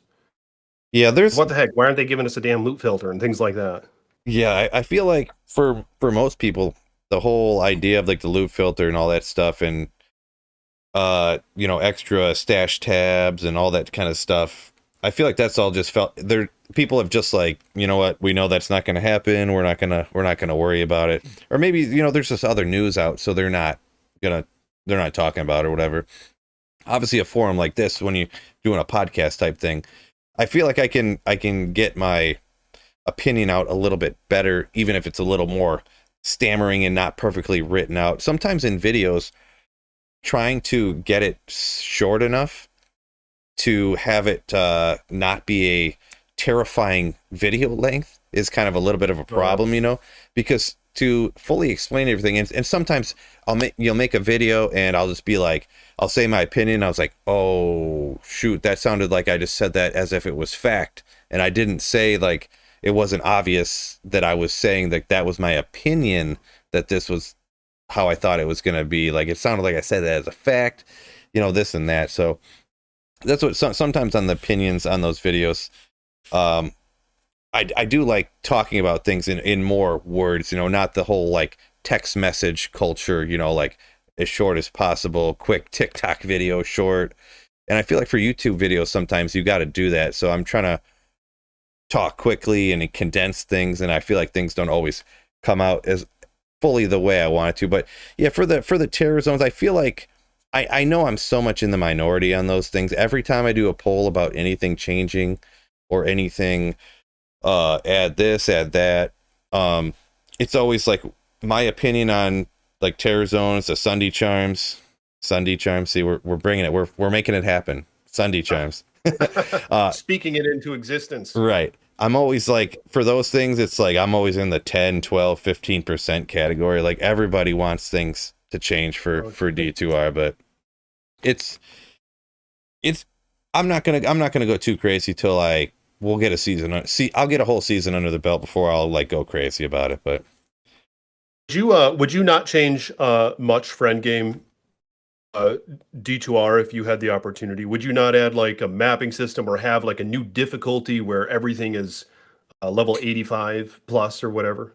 see, I thought about that with the whole 99 race, because obviously that's kind of like the whole, when Diablo 2 came out, there wasn't a whole lot of thought process going into like the seasons, like what was going to be the goal, and so it's like race to 99. That's what they came up with. That's what they're doing or whatever.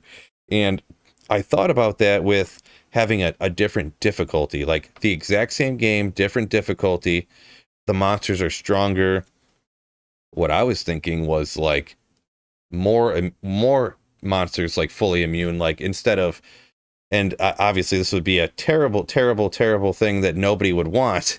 But I thought that like make a harder difficulty with more immunities, but like you got way more experience.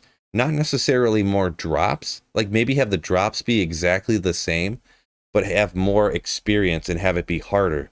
So like once you get your character decked out, you can go do this harder difficulty and you could level up and race to 99 faster. So it's getting more experience for that 99 race for the ladder, but it wouldn't like saturate the market with a bunch of griffins and D-webs and burr runes and jaws and zods or whatever.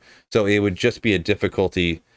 Like I said, you wouldn't find nothing there. You'd still be finding stuff just as you would before, but it would be way better experience and it would be harder. That was kind of my thought.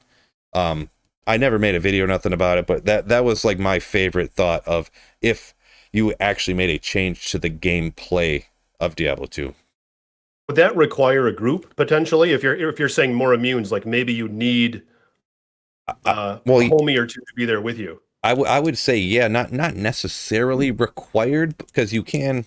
I would never recommend to like dual spec nowadays. I always recommend to farm places that decide your full plan before you get going, so you know where you're going to end up farming, you know what I mean? And just go into one spec, slaughter absolutely mercilessly with that spec, in the areas that it's good at. But if you did do these harder difficulties, they might be a little bit slower, but the experience gain would have to be worth it.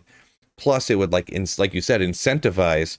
You would have, a Hammerden. You would have to have a Sorceress. You'd have a Necromancer to like lower res stuff to knock out the resistances. You would need, you would have to, awesome. and it's to where it would almost require party play. Not, I think PD2 did that. Yeah, not to where. I'm not trying to shout them out too much, but it's just, I think that they did a dungeon sort of concept, which is where I kind of pulled that from. Is I think they did something where there's more immunes and it requires you to have more players in your party or whatnot. Okay. It just seems like, just briefly considering it, it seems like it could be a good route. Yeah, not so much how they decided to do it with, hey, we'll add this Sunder Charm so that people can play by themselves more, so they don't need any help. Oh, yeah. It almost seems like the Sunder Charm is like the exact opposite of what they should have done. You know what I mean? Yeah, because it really does render it essential in almost all situations that you just don't really need that partner as much.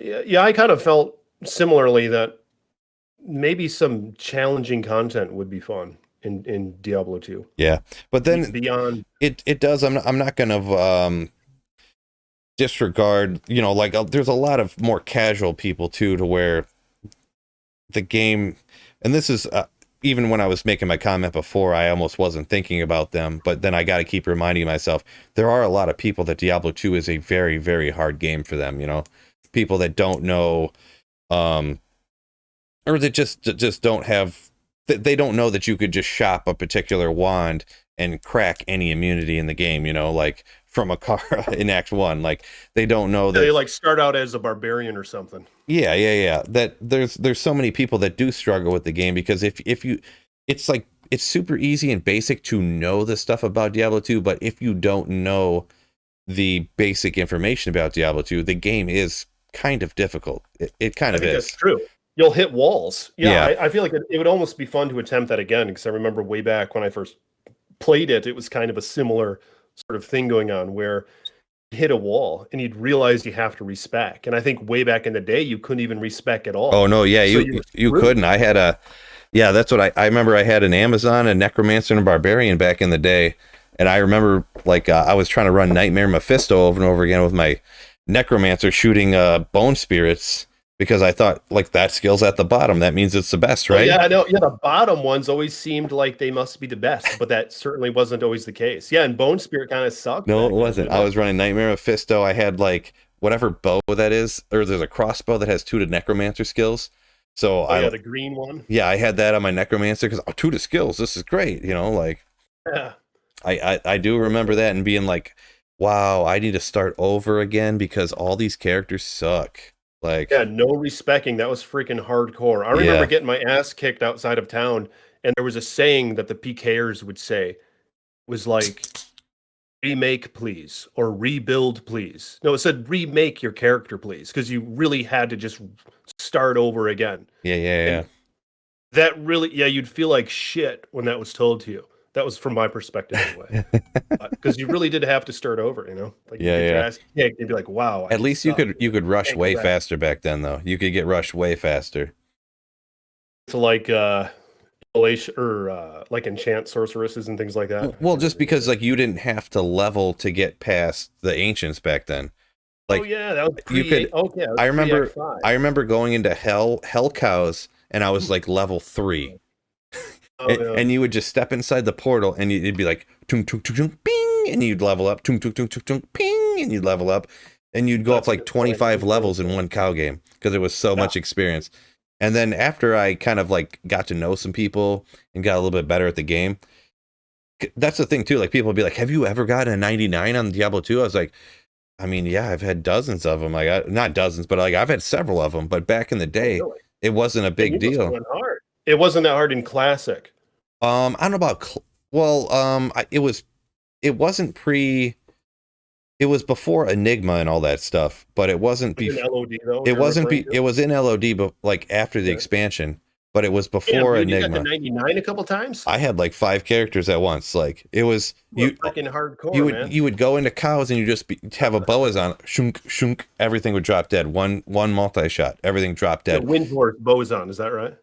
I didn't have a Wind Force. It didn't matter what, because if you had like 4 Hex Charms or something, I don't know if you remember Hex Charms. Oh, well, I thought those were hacked. Well, hey, don't tell Blizzard anything about this, all right? I wonder why you got to 99. You were using the goodies, man. Oh, actually, yeah, I had like an Ith bow, the Cork bow back in the day, like white rings. I mean, I guess, hey, don't tell anybody, all right? Blizzard, don't watch this video, all right? Yes, back when I was like 14, I had these hacked items. I'll never forget that I traded, it was like a few weeks before the patch dropped for like Enigma and stuff like that. And I was like, or all the new rune words came out. I was like, why does this guy want my superior 6-socketed Hydra bow? Like, I don't even know why. Why does he want this? He's giving me 40 Hex Charms for it. Like, this is crazy. So I took them, obviously, and I used them for a while. Yeah, and a couple weeks later, they just all disappeared. Yeah, they would poop. All disappeared. Runes would poop too. Yeah. Firm the runes. Right. Yeah. I still don't quite remember what that means. Something to do with putting it in the stash, leaving the game, logging out. I don't remember. Yeah, I wasn't sure either. But yeah, all the Hex Charms, obviously, they're all gone. You know, they obviously found a way to eliminate all those. But yeah. Yeah, those were godly. Yeah. 90. Anyone who doesn't know who watches in the future, 90. It depends which ones you have, but there was 90 vitality, 90 to strength, 90 to dexterity on a small charm. Oh, nice. And they had a vitality version and an energy version, which people would try to scam you. They'd be like, "Oh, I'll give you 3 hex charms for that." And okay, and then they would throw them in there, and they'd be energy ones. I'm like, get that shit out of here! Like nobody wants those. Nobody wants those. Get that out of here. Yeah, they need. Yeah. Trying to undersell you with those. Yeah, they were worth like a fifth of what the vitality ones were. But yeah, so I'm gonna go ahead and jump topics here real quick, if you don't mind, because you did mention other games that you played. I know you play WoW. You said you fired up another channel to put videos on because you love playing WoW. You want to do some videos on that. What other type of games, whether like games you played in the past that are like the best games ever made, or other kind of games that you play? What other kind of franchises and stuff do you think are really good to play? Oh, the only 2 other franchises I play outside of Diablo these days I have interest in playing, and this goes for like the past 10 years plus probably. I like the Resident Evil games for one. Resident Evil 1 remake, one of my patrons, Baza, hooked me up with that, so I intend to play that some more. It was a good time.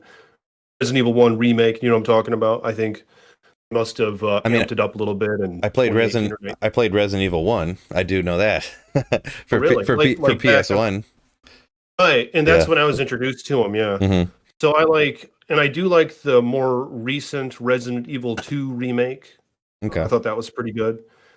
But so I play those games occasionally on the side, but really the only other game I'm looking forward to is the Elder Scrolls 6. Yeah. I agree with that one, yeah. Right, because you mentioned that have you played Morrowind, Oblivion? Have you played those 2? Oh, yeah. I got into Morrowind quite a bit. Yeah, those type of single-player RPGs, for whatever reason, single-player games, I just like a lot more than like online multiplayer stuff. So yeah, those Morrowind I was huge into, and Oblivion and Skyrim. Really enjoyed those. What did you like the most? It's hard. The only reason it's hard because I jumped back, I mean, not super recently, but I jumped back and played Morrowind, and you're like, oh, you remember how crazy this open world was, and you go all the way across the island, and I go huge. Well, yeah, I go back and play Morrowind now, and it's like, this map is tiny.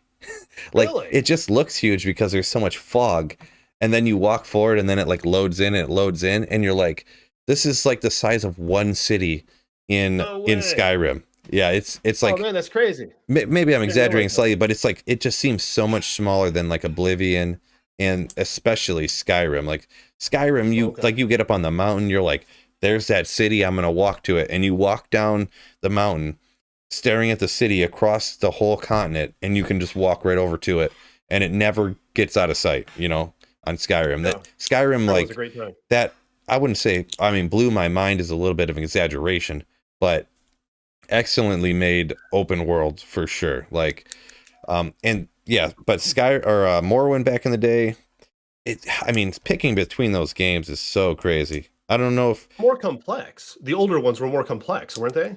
I don't know about the combat or the skills or professions, or maybe they weren't. I mean, I thought that they simplified Skyrim some. You can become a master of all trades without much issue. I would say the old games are probably harder. I do remember because on Skyrim on Morrowind you would cast spells and they would just like miss or fail, and you'd be like, and you're like, failed, failed. Oh yeah, I played it just and put an hour into that game. Then you'd hit him, you try to hit him, and you'd miss. Oh, miss. Yeah. And you'd be like, okay, well, I just cast all my spells and they all failed because I don't have high enough magic. Now I have to chug a potion or whatever to get my mana back, and then you'd cast and cast. Finally, one would work out of like 15. You'd hit those walls. You were fighting higher level enemies, weren't you? Oh yeah. That's the way that game worked. It was like the enemy level was based upon where you went. It wasn't based upon your character level. So if you went to the wrong place, they would just be like, "Chuh," and you'd die instantly, and you'd be like, "Okay, I guess I can't go there yet." but also if you knew the right things or the not glitches. I mean, there were glitches and stuff, but if you knew where to get the right stuff, you could beat the game like super quick. Like if you got there was a certain guy where you'd be walking down a path and a guy would fall from the sky and he would have scrolls of that would give you 1,000 to your acrobat skill. So you would cast that spell and you would jump and you would fly across the whole continent. I feel like I've seen videos on this. Yeah, but if you aimed right, yeah, this I was gonna say. The speedrunners do that, where they grab that scroll and they jump and they land at the end of the game, you know, because they aim right. Can you beat it? You can beat it in like a few minutes, I think, because there's also a glitch where if you like stab someone with a lockpick, for whatever reason, it does like infinite damage. So you can the very last, the most powerful character in the game, you like stab him with a lockpick, he just drops dead. Hell yeah. Well, those are some crazy exploits. If you avoid those, it's probably pretty damn challenging, I would guess. Oh yeah, it was a lot harder because I feel like on Skyrim like that, you wouldn't have the skills wouldn't fail and fail and fail. It would just like they would do 1 to 5 damage and then they would do 2 to 7 damage. Or I'm just spitting numbers out here, but it was something like that. You wouldn't just, you know, it wasn't as hard. You know, I ruined the experience for Skyrim because I saw someone do it online where they like go to the grinding stone and they just keep grinding their axe, and like the axe got like super powerful. It was like, so you just had to get the materials to sharpen your axe or whatever and upgrade it. So I just did that and I did that and I did that. All of a sudden I could kill everything in one hit. So I kind of walked through the end. I was like, well, I kind of did this legitly. It's not like I typed in a cheat. I feel like it was quite an exploit. I can't remember the details, but it was something about how you could craft or blacksmith the items, and I really built up some weapon. And all of a sudden, I was kicking everything's ass. So I kind of regret doing that. You know, I want to try that game again without indulging in those exploits. Yeah, I'm really hopeful for Elder Scrolls 6. Of course, I don't know anything about it, so it's not like D4 where I think it's going to be potentially really cool because I just have no idea. But I'm really hoping it's going to put a ton of effort in. I hope it's a bit more complex than Skyrim. Okay. But maybe as you're saying, maybe I'm off in terms of Skyrim being a less complex game. Have you played Daggerfall way back in the day? Oh no, I Daggerfall I've never got into. The ones before Morrowind I never did. No, but I haven't even tried Morrowind except for gave it about an hour one time. Oh, okay, yeah, Snow Daggerfall was like that was like floppy disks back. Like I think so. I didn't mean if you played it back when it came out. What I kind of worded that wrong. What I meant. Well, no, I know what you meant. I thought about going back and trying to just back whenever. Have you played it? I was such like an Elder Scrolls, like when those games came out, and I kind of like the way that they do that to where there's like one game like every 10 years or something. Like the hype for that is just so crazy, and it's actually like a lot of anticipation. There's a technological advancement between each game. Like it's not like every year there's at least one Call of Duty that comes out. How much different is it from the last one? Really? Like it's the same console, same generation, but it's literally for Elder Scrolls. It's a completely new generation. You're going from I had Morrowind on Xbox, and then it's like I get an Xbox 360, and I'm like, oh my gosh, like Oblivion's coming out. I remember getting that and playing the game all night when it came out, and the graphics were so good. I'm like, look like this, like, and I got through like the opening cave in like 4 hours because I was like looking in this corner and I'm like looking at this barrel, like, oh my gosh, like you can just see the lockpick on the floor and just like. You can like just like move stuff. You can just pick the barrel up. Amazing. It was crazy, mind blowing. Must have been such an experience. The same thing with Skyrim. The day it comes out, get the game, and it's like I got it the day it came out. Yeah. Look at that mountain. Like I'm gonna walk up that mountain, and I followed the path around the edge of the mountain for 10, 12 hours. I run into some dragon. The dragon's just like boom. Or like remember the ogres in Skyrim that would just like when you were really low level, they'd just be like boom, and you'd fly up in the sky. Giants. Yeah, whatever they were. Or the ogres. The ogres, yeah. The ogres. Did I say ogres? No, Did I say ogres? I meant to say ogres. You said it right, didn't you? Yeah, you'd go flying like hundreds of feet. Yeah, that was awesome. Yeah. Then you could shout them. You could shout them, and they'd go flying. Yeah, they'd Once ragdoll you learn your off. shout. Mm-hmm. That was amazing. Yeah. Well, what do you think was more euphoric? Experiencing Oblivion for the first time, or experiencing Skyrim for the first time? Oblivion or Skyrim? Let's see here. I would say well, boy, that's a toughie. That's a toughie. Because I remember I remember how crazy the portals were on Oblivion, the Oblivion gates. I had to go into every one and get every sigil stone out of every single one. I didn't know I thought that got redundant. It did, but I got quit. I got so many of them, and well, you didn't have to get them all. I didn't know they didn't really do a whole lot except for like boost up your weapon or whatever, your armor, whatever you decide to put them on. So I was like, I got to get them all, and I had like 100 of them, 150 of them, I don't even know. And you couldn't carry everything. They weighed like a pound each, so you'd be way too much. So you pick a house and you drop them all in the house. And you know how when you drop a sigil stone somewhere, it'd be like, so I think I know what you're talking about. I dropped like 200 of them in this house. You drop in there and you're like, your TV's about to blow up from all the sound it's making. I ended up dropping so much stuff in this house that I saved up that it just started like poofing essentially. Like it couldn't save the data in one area, like that much data in one area. It all was poofing and stuff. But yeah, that's like I just got like I don't want to say addicted, but it's just like close this gate, and they just kept more would spawn, and you keep closing more and more and more. And yeah, like I played through the game like a bunch of different ways, a bunch of characters. Obviously, the next few times I did not do that, but it's so hard. It's so hard to pick because like I would have to say Skyrim, I guess. Like just with that huge mountain and the fact that you'd get up on top of the mountain and it would be just like if you were on top of a huge mountain, you could see outer space real clear because you were on top of the mountain, and you could see the snow's blowing around, but you can see the city you came from. It's right there. Like you can see the river going through the town that you just came from. Like, and you could. It was so immersive, and you got the music, the natural sounds around you. Yeah, that was a great experience. Yeah, I'd have to. I guess I'd have to go with Skyrim just because of how far you could like see, and.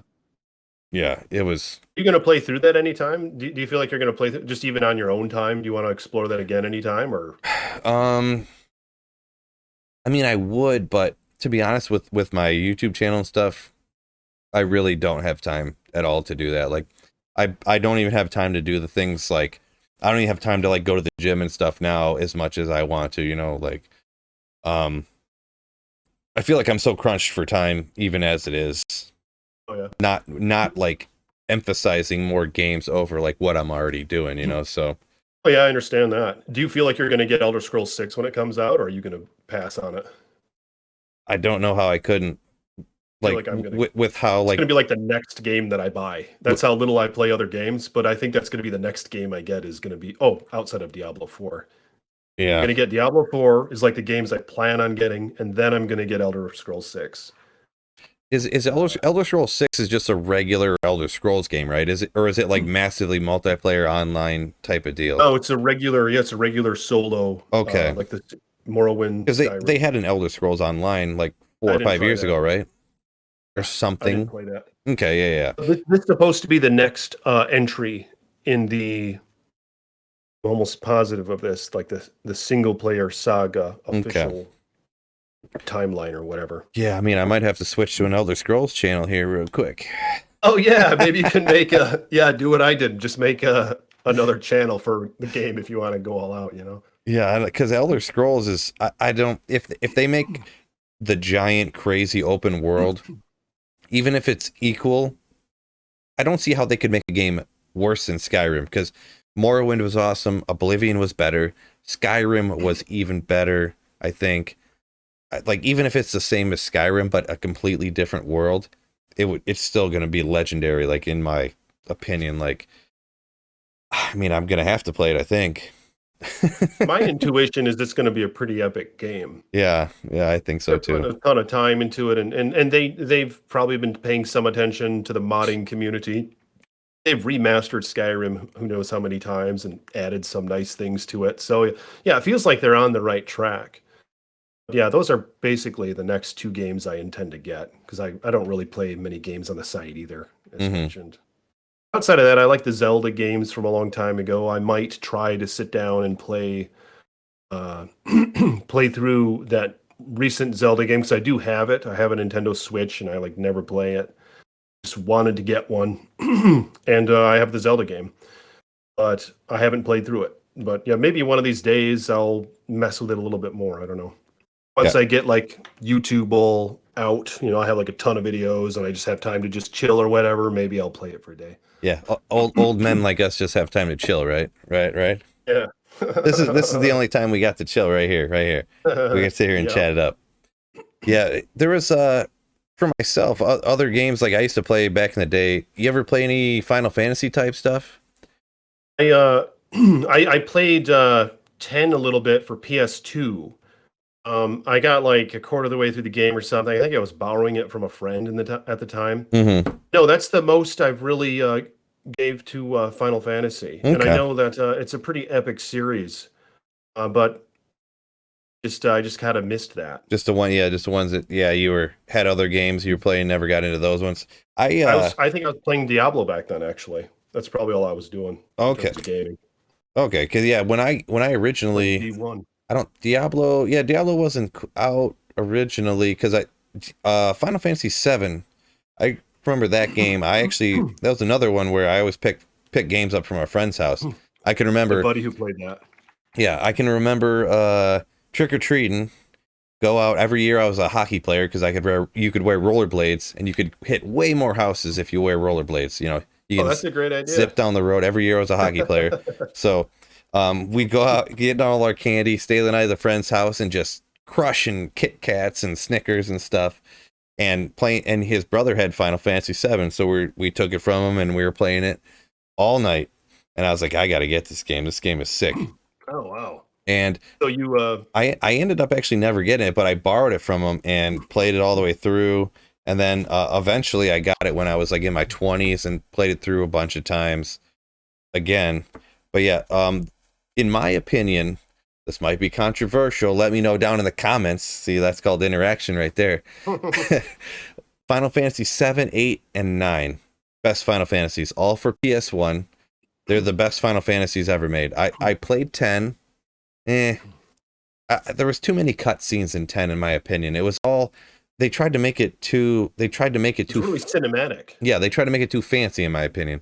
That's what I thought when I was playing it. It wasn't like FF7 when I watched my buddy play it. Crazy enough, at the time, my girlfriend at the time, for some reason, I don't know why, her parents were divorced, whatever. Her dad bought her a PS2 with like 10 games for no reason because she's a girl and doesn't play video games. But like, you're trying to whatever. It's a good girlfriend to have. Well, yeah, I was like, give me that, So I tried it and I was playing it for like 3 hours and I was like, I haven't done anything. All I've done is watch cutscenes and skip. That was kind of ridiculous. That's why I quit. I think I just stopped playing it. Like I was like, oh, this looks cool. It's visually impressive, but I just wasn't getting immersed in that. Exactly. And then I played, was it 10-2? There was the one that was like all girls for some reason. I don't remember I played 12, which I played through and beat 12. 12 was so easy. It was insane. Because I'm thinking Final Fantasy 7, it was like, I can remember Final Fantasy 7, 8, even 9. It was like, you get to the end and you're like, die. You're like, I need to figure out, and you're trying to log into the dial-up internet to figure out what to do. And, 12, it was just like clicking buttons. Okay, I beat the game. Cool. But... What about the recent one online? Have you tried that? No, any of the ones that are like, Final Fantasy Online or even Elder Scrolls Online and stuff like that, or Fallout Online. I never played any of those because I don't know, those are the ones that people usually end up liking more, but those are the ones I end up liking less because I feel like they take away from the gameplay to try to like concentrate their time on like the socialization aspect of it, which isn't bad. Like that's a good thing, but I feel like they don't nail down the game enough because they spend all their time concentrating on the social aspects of it instead of making a great game. And a cool thing about the solo playthroughs is that can always just pick right up where you left off, and you don't have any distractions. So it's just kind of a lot of time of solitude, you know? It's kind of like a spiritual journey, I think. You're going through a game on your own like that without the distractions of the chat and the game, uh, your boys hitting you up or whatever. There's something to be had, I think, in that experience as well. Yeah, then you do when you have the like online ones. It's let's say you start a new character and it's like, well, nobody's at this point in the game right now, so it's like, okay, I'm just playing by myself anyways. Like this good thing I'm playing online right now because everyone else is doing bail runs over and over again. We'll go back to Diablo 2. I'm trying to start a new character, but I guess the only option is get rushed or just play by yourself. So why am I even bother playing it online? You know what I mean? Yeah. Yeah, so yeah, I'm glad that Elder Scrolls, to my understanding, it's going to be a single player experience. So yeah, hopefully I hope to make some time and delve into that a little bit. We'll have to collab on a Elder Scrolls 6 video, huh? Yeah, maybe that'll be a good time, man. Hopefully it'll come out sooner than later. 'Cause I don't Right. think there's any official release. Oh yeah. I haven't heard a whole lot about it except for like hearing about it. You ever play any of the Fallout games? Since they're kind of like Elder Scrolls, like Doomsday, essentially. I had a couple of buddies actually who I think wanted to introduce me to those games. Um, I only tried it once. I tried Fallout. New Vegas.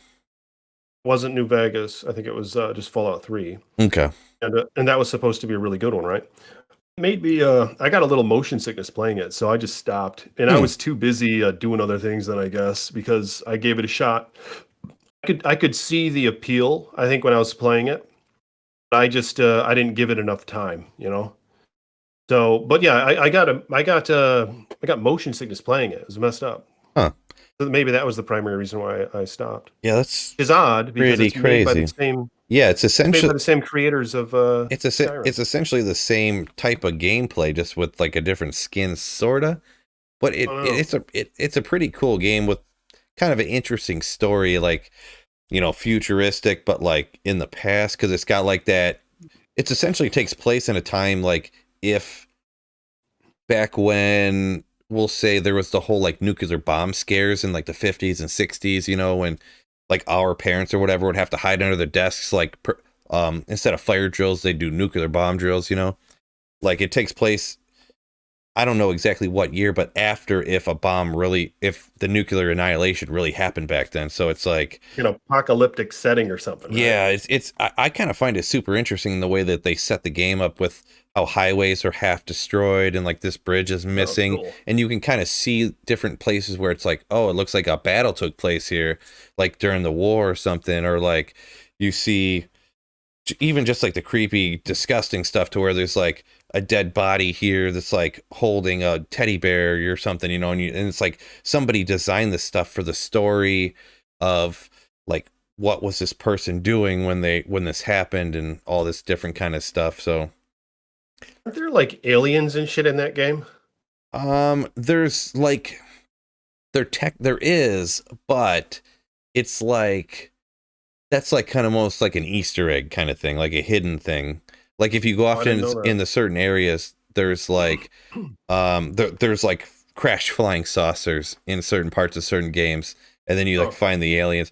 But it might be the part where you're talking about aliens. There's like deformed creatures and like these giant, I forget what they're called now, but they're almost like dragons that can't fly.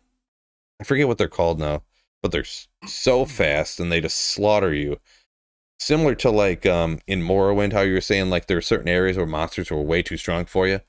If you go to a place where these things are at, they'll see you and you can't run away from them. They run way faster than you do. They'll chase you down. They run double as fast as you do, and they'll hit you one. They kick your ass. Oh yeah, they'll hit you one time if you come across them and you're like level 8 or something. They'll just and you just blow up and you're dead.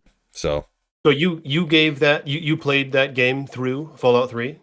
Oh yeah. I played the Fallout games. I probably between Fallout New Vegas, Fallout 3, and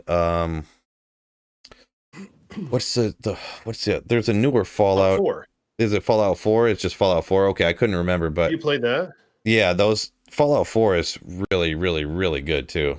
You played through that all the way? Oh yeah, all those I played Oh, through cool. multiple That wasn't times. even too long ago, was it? I mean, it's probably been like 8 or 10 years now, probably. Ah, Well, maybe time freaking flies. maybe I'm November 10, exaggerating. 2015, it came out. Okay, well, there you go. 7 years ago. That wasn't too far away. I Okay. I probably played through each of them like 3 or 4 times, probably. But I mean, it's like thinking about the amount of hours it takes to beat those games, like when you put it into Diablo 2 standards, it's like nothing. But I mean, I probably had like 40 to 60 hours on a character to beat them, you know what I mean? Like, so it's not like Yeah. it's not like Diablo 2 where it's like, you know, recently I found my first Zod rune in my life, you know, like it's not like those type of things where you Mhm. play for thousands and thousands and thousands of hours, you know, it's like a few hundred hours to beat it a few different times, you know. Oh, yeah. So there's one other super important question I got to get to here. What are your musical tastes? Because I get asked this all the time, and part of it is because of when I'm streaming, I'm listening to like the sick guy that I found that does the backing tracks, like no vocal backing tracks that I listen to, so people can hear like the different types of rock and metal I listen to. But And that's that music that's playing when you're streaming, huh? yeah, N&M Creations. Anyone, link in the description to check him out. I don't know him at all. Not affiliated. He doesn't pay me Yeah. anything. I just found him. Makes sick music that I listen to. But Oh, cool. what type of music? Just not necessarily streaming wise, but what type of music do you generally listen to? Are you like a rap guy, country, heavy metal? That's a good theme, man. I noticed that when I like that theme that you have in your streaming, and you have like it's like heavy metal stuff, isn't it? Yeah, Is that what it is? I appreciate it. Yeah, I figured it's I kind of the guess stuff. It's kind of the stuff that I like, and usually, I mean, dudes like manly metal, you know. Ooh. So yeah, it is some manly stuff. I guess men that have many wives like to listen to that stuff. yeah, I think they do. I know I need to start listening to that shit. um it's really weird. I was wondering if I was gonna have to answer this freaking question today. I didn't really think you were gonna grill me much, but I was like, am I gonna have to are we gonna like talk about music? Because what was actually just I have a gym in my garage, right? And I have a stereo in there. And there's Right. some CD that I found on my desk. It was like some burnt CD. Speaking of the gym in your garage, oh, it's backwards. That was Oh, nice. question about working out. That was another one on here, but I didn't get to it yet. Okay. But yeah, I got the gym in the garage, and I had this disc in my desk that I found. It was just like mixed classic rock stuff, right? Hmm. So, because the reality is, Hmm. as of the past many years, I just haven't been listening to much music. It's really weird. I used to be into I think I like classic rock and alternative rock. Okay. Um, I used to like bands like Smashing Pumpkins and U2, and I don't mind Metallica, AC/DC, bands like that. So just a lot of classic and alternative stuff, I think, is what I listen to. Maybe I'm missing out though. Maybe I need some of this heavy metal stuff, you know? Oh, yeah. Maybe I take you for a maybe I'll give heavy that a metal guy. I'm shot. gonna be honest. I picture you as a Oh, guy really? getting in the pit, just like doing some work, ooh, Yeah, picking people hell up over yeah. your head, throwing Oh, them. damn. They didn't even want to crowd surf, but now they are. Oh, damn, okay. Well, I'm glad that's what I embody, you know? You just ooze that type of energy. You know what I mean? Uh, and maybe that's what I'm missing in life, man. Maybe I need to listen to some of that heavy metal. Because outside of that, I listen to like movie soundtracks and orchestral stuff, but I really just haven't been listening to much music at all. Um, except for, like I said, there's that burnt CD with some Metallica, some CDC on it. I can't remember what else. Yeah, unfortunately, I don't have much to say about that. I used to like some weird, unusual kinds of music as well, like Enya, for example. It's kind of emo shit, you know? You know Oh, Enya? well, I don't know. Chick. I don't know Enya, but You should listen to this I stuff, know man. She's emo pretty good. shit. That's right up my alley. Oh, really? Literally growing up, it was like screamo emo type stuff. Like I don't know if you heard of Silverstein, one of my favorite bands Okay, I of don't all know. time. Maybe I'd recognize some of the stuff if I heard it. I've probably seen them like Realistic. 15 times at least in concert, or like Oh, Atreyu. You probably heard of like Avenged Sevenfold. That's a little more like mainstream wow. rock stuff nowadays, but yeah, yeah, pretty much stuff that people would categorize as like emo screamo type of stuff is what I listened to for the longest time, and still even somewhat nowadays, somewhat nowadays even. It gets a bad Oh, rap, but I nice. like it. I like it. In my garage, I have a nice stereo and I have a subwoofer hooked up to it, so I really have a good setup to just crank the freaking music and try to get my ass up and work out. Hmm. Maybe that's what I need to get my ass in gear. As you probably know, working out's kind of a bitch. Right, yeah. Yeah, to be honest, when I work out, I don't really listen to music a lot anymore. I'm always listening to like podcasts or like some YouTube video I'll put on and just like listen to. But yeah, Pretty much what I'm doing too. used to always I'll listen to watch music, YouTube. but put on some heavy metal back in the day, but not so much anymore. Yeah, Oh, really? I usually Okay. always just listen to the Iceman when I'm working out Oh, usually. I So figured you were listening to me all the oh, time. yeah, Wow. pretty much. I I mean, mean, everyone should be. Everyone should be if they're not. yeah, I think they're just holding me down is all. Oh no, I mean there is some relative success that I am pleased with. So thank you. So That's nice. you mentioned your garage workout setup. What would you say What would you say, this is an important question for me, your favorite workout day?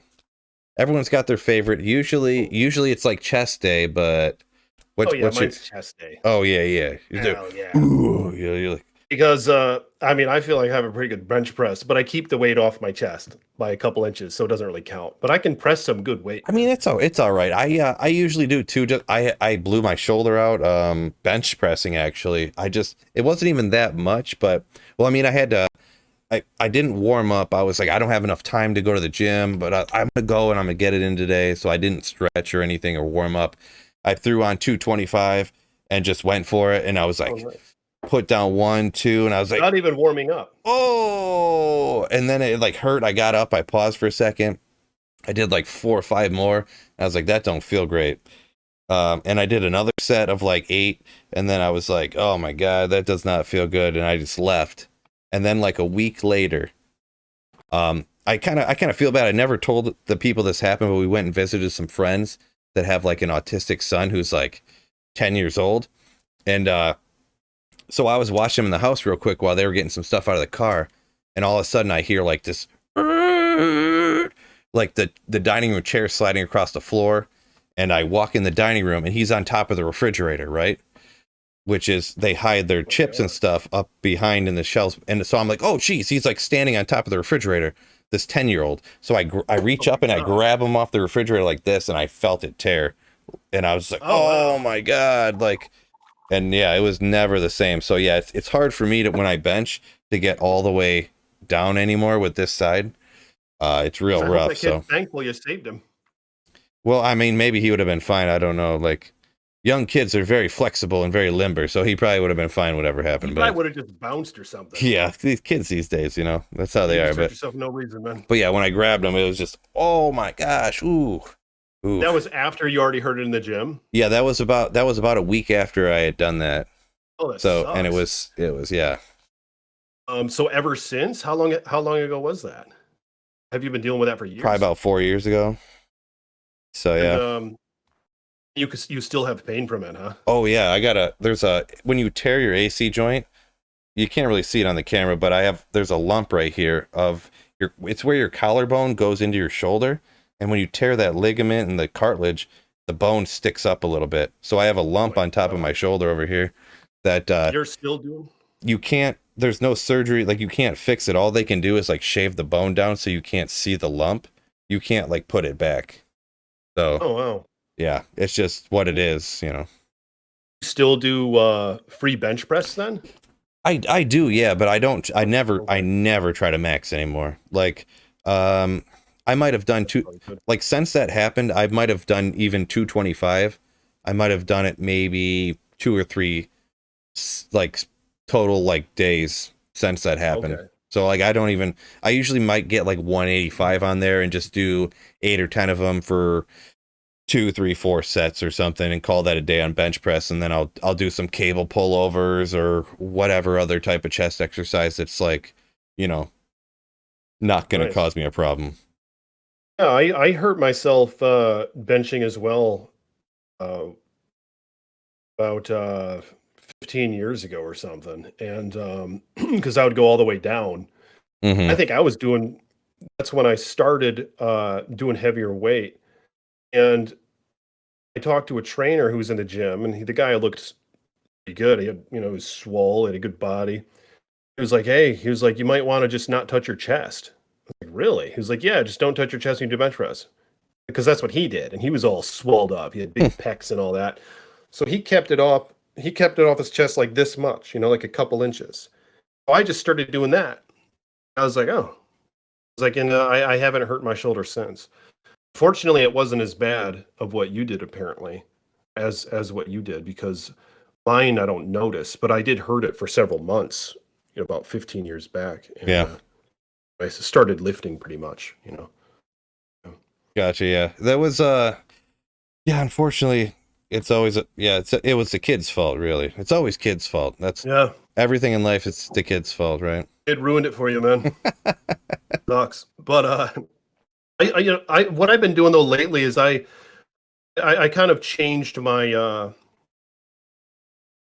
like what I want out of working out. Like lately I've been trying to go on more walks, going on bike rides. I've been doing kettlebell stuff, and I still bench press, like I go heavy. I take it seriously.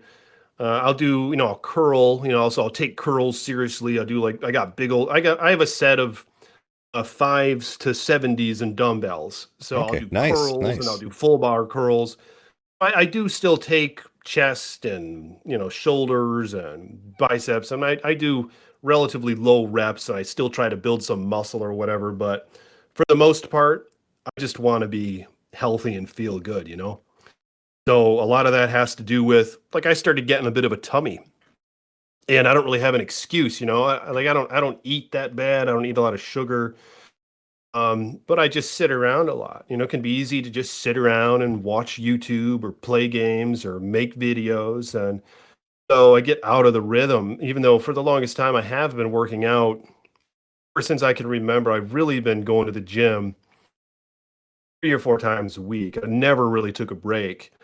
But I've had times where they're just lazy workouts. I've probably had months where I just kind of swing through the motions, do 3 sets of curls, 3 sets of tries, 3 sets of whatever, and get out of there and not really go that hard or take too much time between sets. And so there were times where I didn't take it that seriously. But as of lately, I'm trying to do more full body stuff. I do pull-ups, I do deadlifts, I do squats, and I don't try to do crazy heavy weight with the deadlifts or the squats. In fact, I do very lightweight. I don't want to hurt myself for one.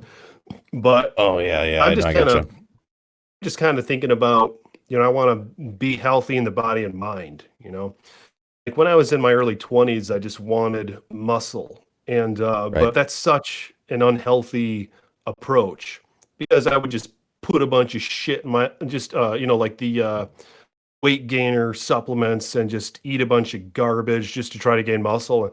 And I feel like I gained some decent muscle and all that, and I still have most of it, but I just care a lot less about that at this point, where I just want to be healthy. Yeah. I think about my heart.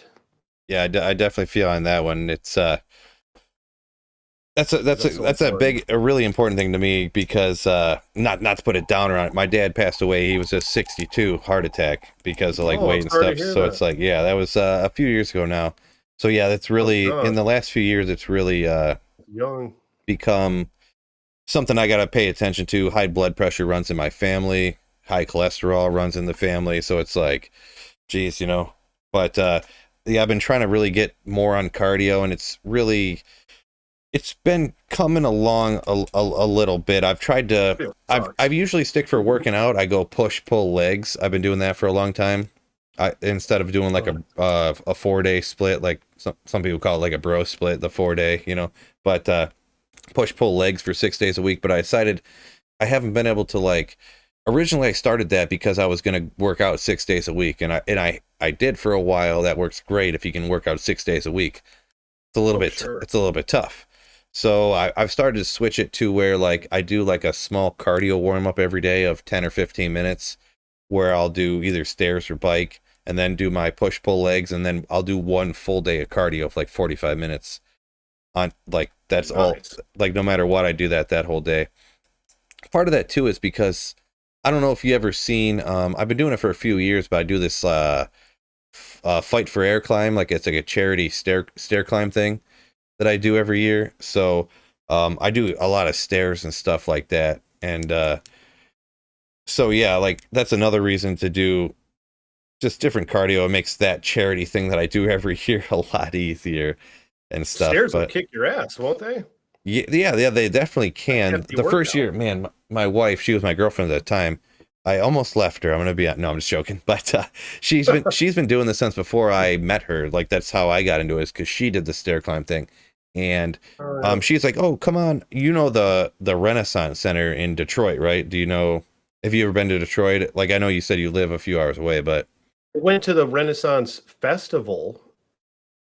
This is something completely different. Completely different, right? Yeah. So the Renaissance Center, it's like 74 flights, like straight up, right? So it's kind of like how they do like 5K like charity things where you run 5 kilometers, 3.5 miles or whatever it is. But instead of like running, you go up all these stairs, right? I don't know if you've ever gone up like 70 something flights of stairs as fast as you can. It's a problem. It's a problem. Probably not. I mean, I know. I go to parks occasionally. I don't know how many stairs there are. How many stairs are you talking? There's I think there's 22 stairs in a flight. So 70 times that. Yeah. Okay. So yeah, I get when I first got up to like 30 something, I was like, oh no, this is a problem. Like I'm like dying. It's telling, isn't it? Then you get up to 56. Yeah, she crushed me. She always crushes me. She's got these powerhouse legs. So, but I got all this meat to carry around. 225 over here, This guy. But I don't know, you figure with my long legs it'd be a benefit, but I don't know. She crushes me every year. Every year she crushes me. But she's just a good stair climber, I guess. So, but doing that stuff is mega fun. But I've been really trying to get into the cardio a lot more because number one, you don't hurt yourself doing cardio like I do, like picking stuff up. I got a bad back because that was one of the reasons why actually my wife talked me into doing YouTube. Crazy enough, really? Yeah, mine. I know, right? She literally talked me into it, seeing how the channel was doing. She'd been trying to get me to leave the factory work for like. I was working in like a metal fab place. There's people welding and powder coating, and I was running like CNC lasers cutting steel.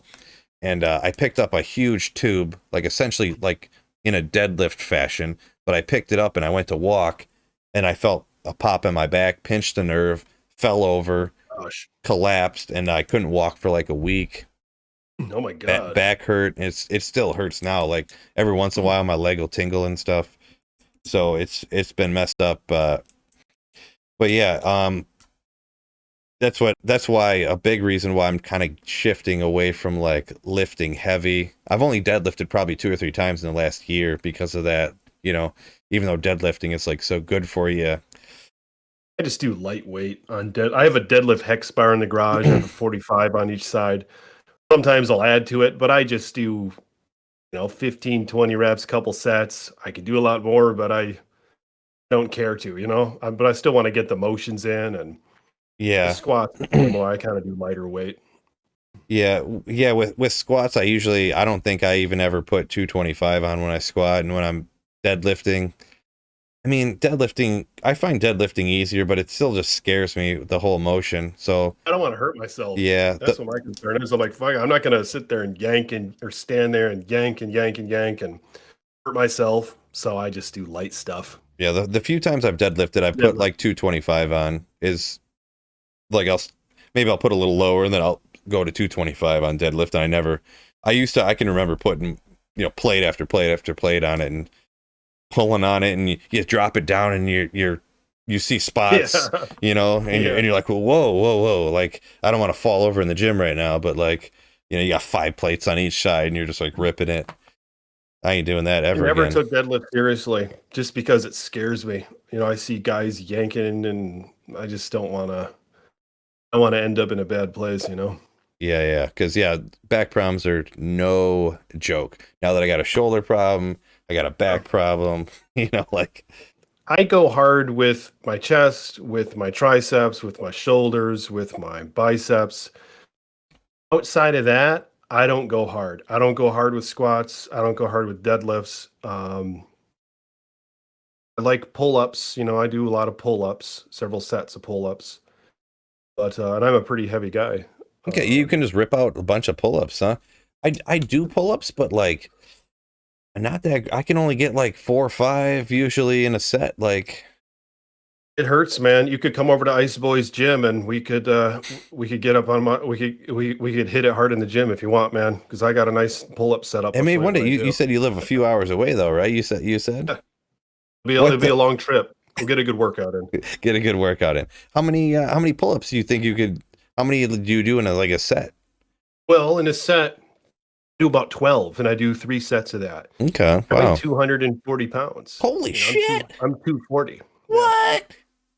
Look at this. Oh my! Oh, holy No, thick, a lot of it's down here, man. A lot of it's in the belly. thick.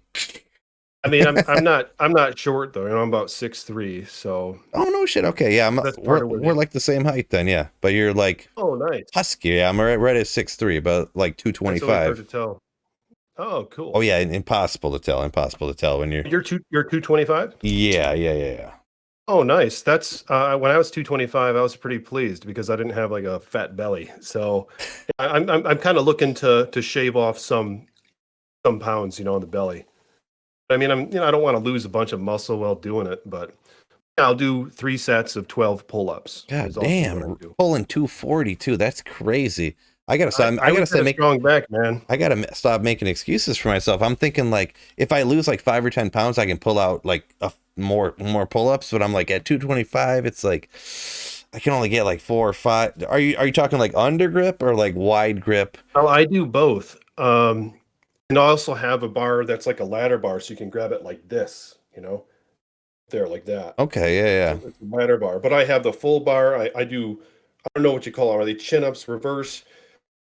Yeah, Can't quite I guess recall. this would be chin up, and I then think you're right. then pull up with like the Well, wider. I don't fully extend my arms, so I don't know if technically, if you know, if there were onlookers, if those would be full pull-ups or Oh, I whatever. see what you're So saying. Yeah, I there's that. yeah. Back when I cut a little bit of weight, I almost got down to 200 at one point. I was my friends were straight roasting me, but I was like, I'm gonna get to 199 by May 1st or something. That was the thing. Like, you know, I could get down to it. I never could quite get down under 200. That was like getting under 200 would just be crazy. The lowest I got was 206, probably like 5 years ago. But come to find out, my wife now, at the time we weren't married, but not that that's important, but she worked at a place that it was called a DEXA scan, where it would scan your body and it would tell you like this much of your body mass is fat, this much is muscle, this much is bone, this much is water. Like it would break it down. You have in your midsection, you have this many pounds of fat in your midsection, this many pounds of muscle in your arms. Like it would break it down to every little minute detail. It would scan your body, and it scanned what I went and got one of those scans because she could do them for free and for like, you know, practice purposes or whatever. And if I had 0% body fat, which would be dead, you know, you would die if you had no fat in your body. I would have weighed 177 pounds. So that's like, if I got under 200 pounds, that would be like 10% body fat. Not even at that point. What's a good point to be at? How much body fat do you want? Well, at what they say is like professional models are like between like 8 and 12%. Okay. So I would have So had 10 would be kind of on the low end. Oh, yeah. If you're down to like 5, that's like unsustainable unless you're just like Oh, eating icebergs lettuce every day, all day, and like yeah. boiled chicken, you know? So like the average, and that's the thing, like the average person, like if you're at like 15 to 18, you're like pretty good for a normal person, if Oh, you're okay. living an average life. Really, right now, like I'm probably like, I think the last time I had my body fat checked, I was like 28, which like Oh, really? I don't feel like I look fat and huge or anything, but like Yeah. I'm considered obese. If you're over 25 or something, I think it is. Or maybe 28 is the obese level. But it was like right there. Maybe I was 29 and 28 was the obese level. I can't remember for sure, but like, yeah, to get down to what I was originally thinking, like even when I was at 206, that would have been, I would have been like 12% body fat at the time, or 13, which I don't even Yes, know. that wouldn't be right. I don't even know how I did that. Mm. Like, maybe I had less muscle at the time, maybe because that was probably 3 years before I had this scan or whatever. So, Oh, really? Yeah, I'd be scared to get one of those. I'd probably feel like an asshole. well, yeah, the scans make you look creepy because it makes, I don't know, maybe that's what I look like all the time, but it makes your midsection look like huge. Like it makes it look like Oh, yeah. you balloon out like a light bulb or something. Oh, wow. Nice. But so, Yeah, how many days a week do you work out? You said you do that 4, 5, 6 days? um, it depends on. Right now, my daughter went back to school, so it's a little bit easier to work out now. During the summer, she's here with me all the time, which my gym has like a daycare that we pay for, so I take her there. But now it's like, I actually take her to the gym with me in the morning. Daycare watches her, and then I drop her off at school on the way back. But yeah, probably, yeah, it's probably 4 or 5, I would say. It depends. It Way to depends. go. That's great. Probably 4 or 5. I feel like sometimes though, kind of like how you were saying, how you just go through the motions a little bit. Some days I kind of feel like that, honestly, and it's a little disappointing. But like, I don't know, what are you gonna like? Is it better to like not go, or is it better to go and not do a whole lot? So I would say it's better still to go. and that's where I'm at. I kind of force myself to go, regardless Oh, of, nice. some days if I drink like 5 or 6 beers while I'm doing a fill cast, I still force myself to go in the morning. You know what I mean? Oh, good job. Hell yeah. Yeah, hopefully I will too, Yeah, man. these beers too. Um, These 7.7%. Getting that's after decent. it. Is that an IPA? Oh yeah. Oh, What nice. what do we got here? We'll call out Shorts Brewing. Uma Lupa Licious. Oh, that sounds Have familiar. this. Oh, I'm not sure. I don't think I've heard of that one. Oh, this is like 5%. It's nothing much. Well, no, So, that's normal. That's normal. It's no like Michelob Ultra or something, huh? yeah. Or what's that? Miller 65 or something, or 95? I can't remember. Percent is that? There's one. It's like 3.2% or something ridiculous. Oh, that's what I need. I'm actually kind of a lightweight. Oh, okay, all right. Doesn't take much, but I kind of like it that way, you know? Um, but yeah, I've been going on walks every day, and I could probably use something more of what you're doing, where you say you at least make once a week where you'll go on the stairs for 45 minutes. That's quite a commitment, because the stairs are difficult. You're talking about the stair machine at your gym? Yeah. I usually don't do stairs for a straight 45. Usually on that Okay. cardio day, I'll do like 20 minutes on the stairs, which 20 minutes on the stairs is usually like between 70 and 80 flights. And then I'll jump on the bike for a little while, about the same amount of time, and then I'll what I have been doing too, because I don't want to like forget about my midsection or whatever. And not that you can like target weight loss by doing ab workouts or whatever, but just so I'm like getting muscle activation in my midsection, I'll pull up like just like a 5 minute abs or a 7 minute abs, and just like follow along with it, just for something to like guide me on it or whatever. But just to do some ab stuff. So that's usually what I'll do on the cardio day. But I won't do like 45 minutes straight on the stairs. Yeah, I don't want to misrepresent what I do there. 45 minutes of Oh, okay. stairs would be like, That'd be pretty killer. 200 flights or some crazy. Yeah. But even the 45 minutes on its own, that commitment, that's quite a commitment. Because I would go on. I have a stationary wind bike, the Rogue Echo bike. Maybe you've heard of those.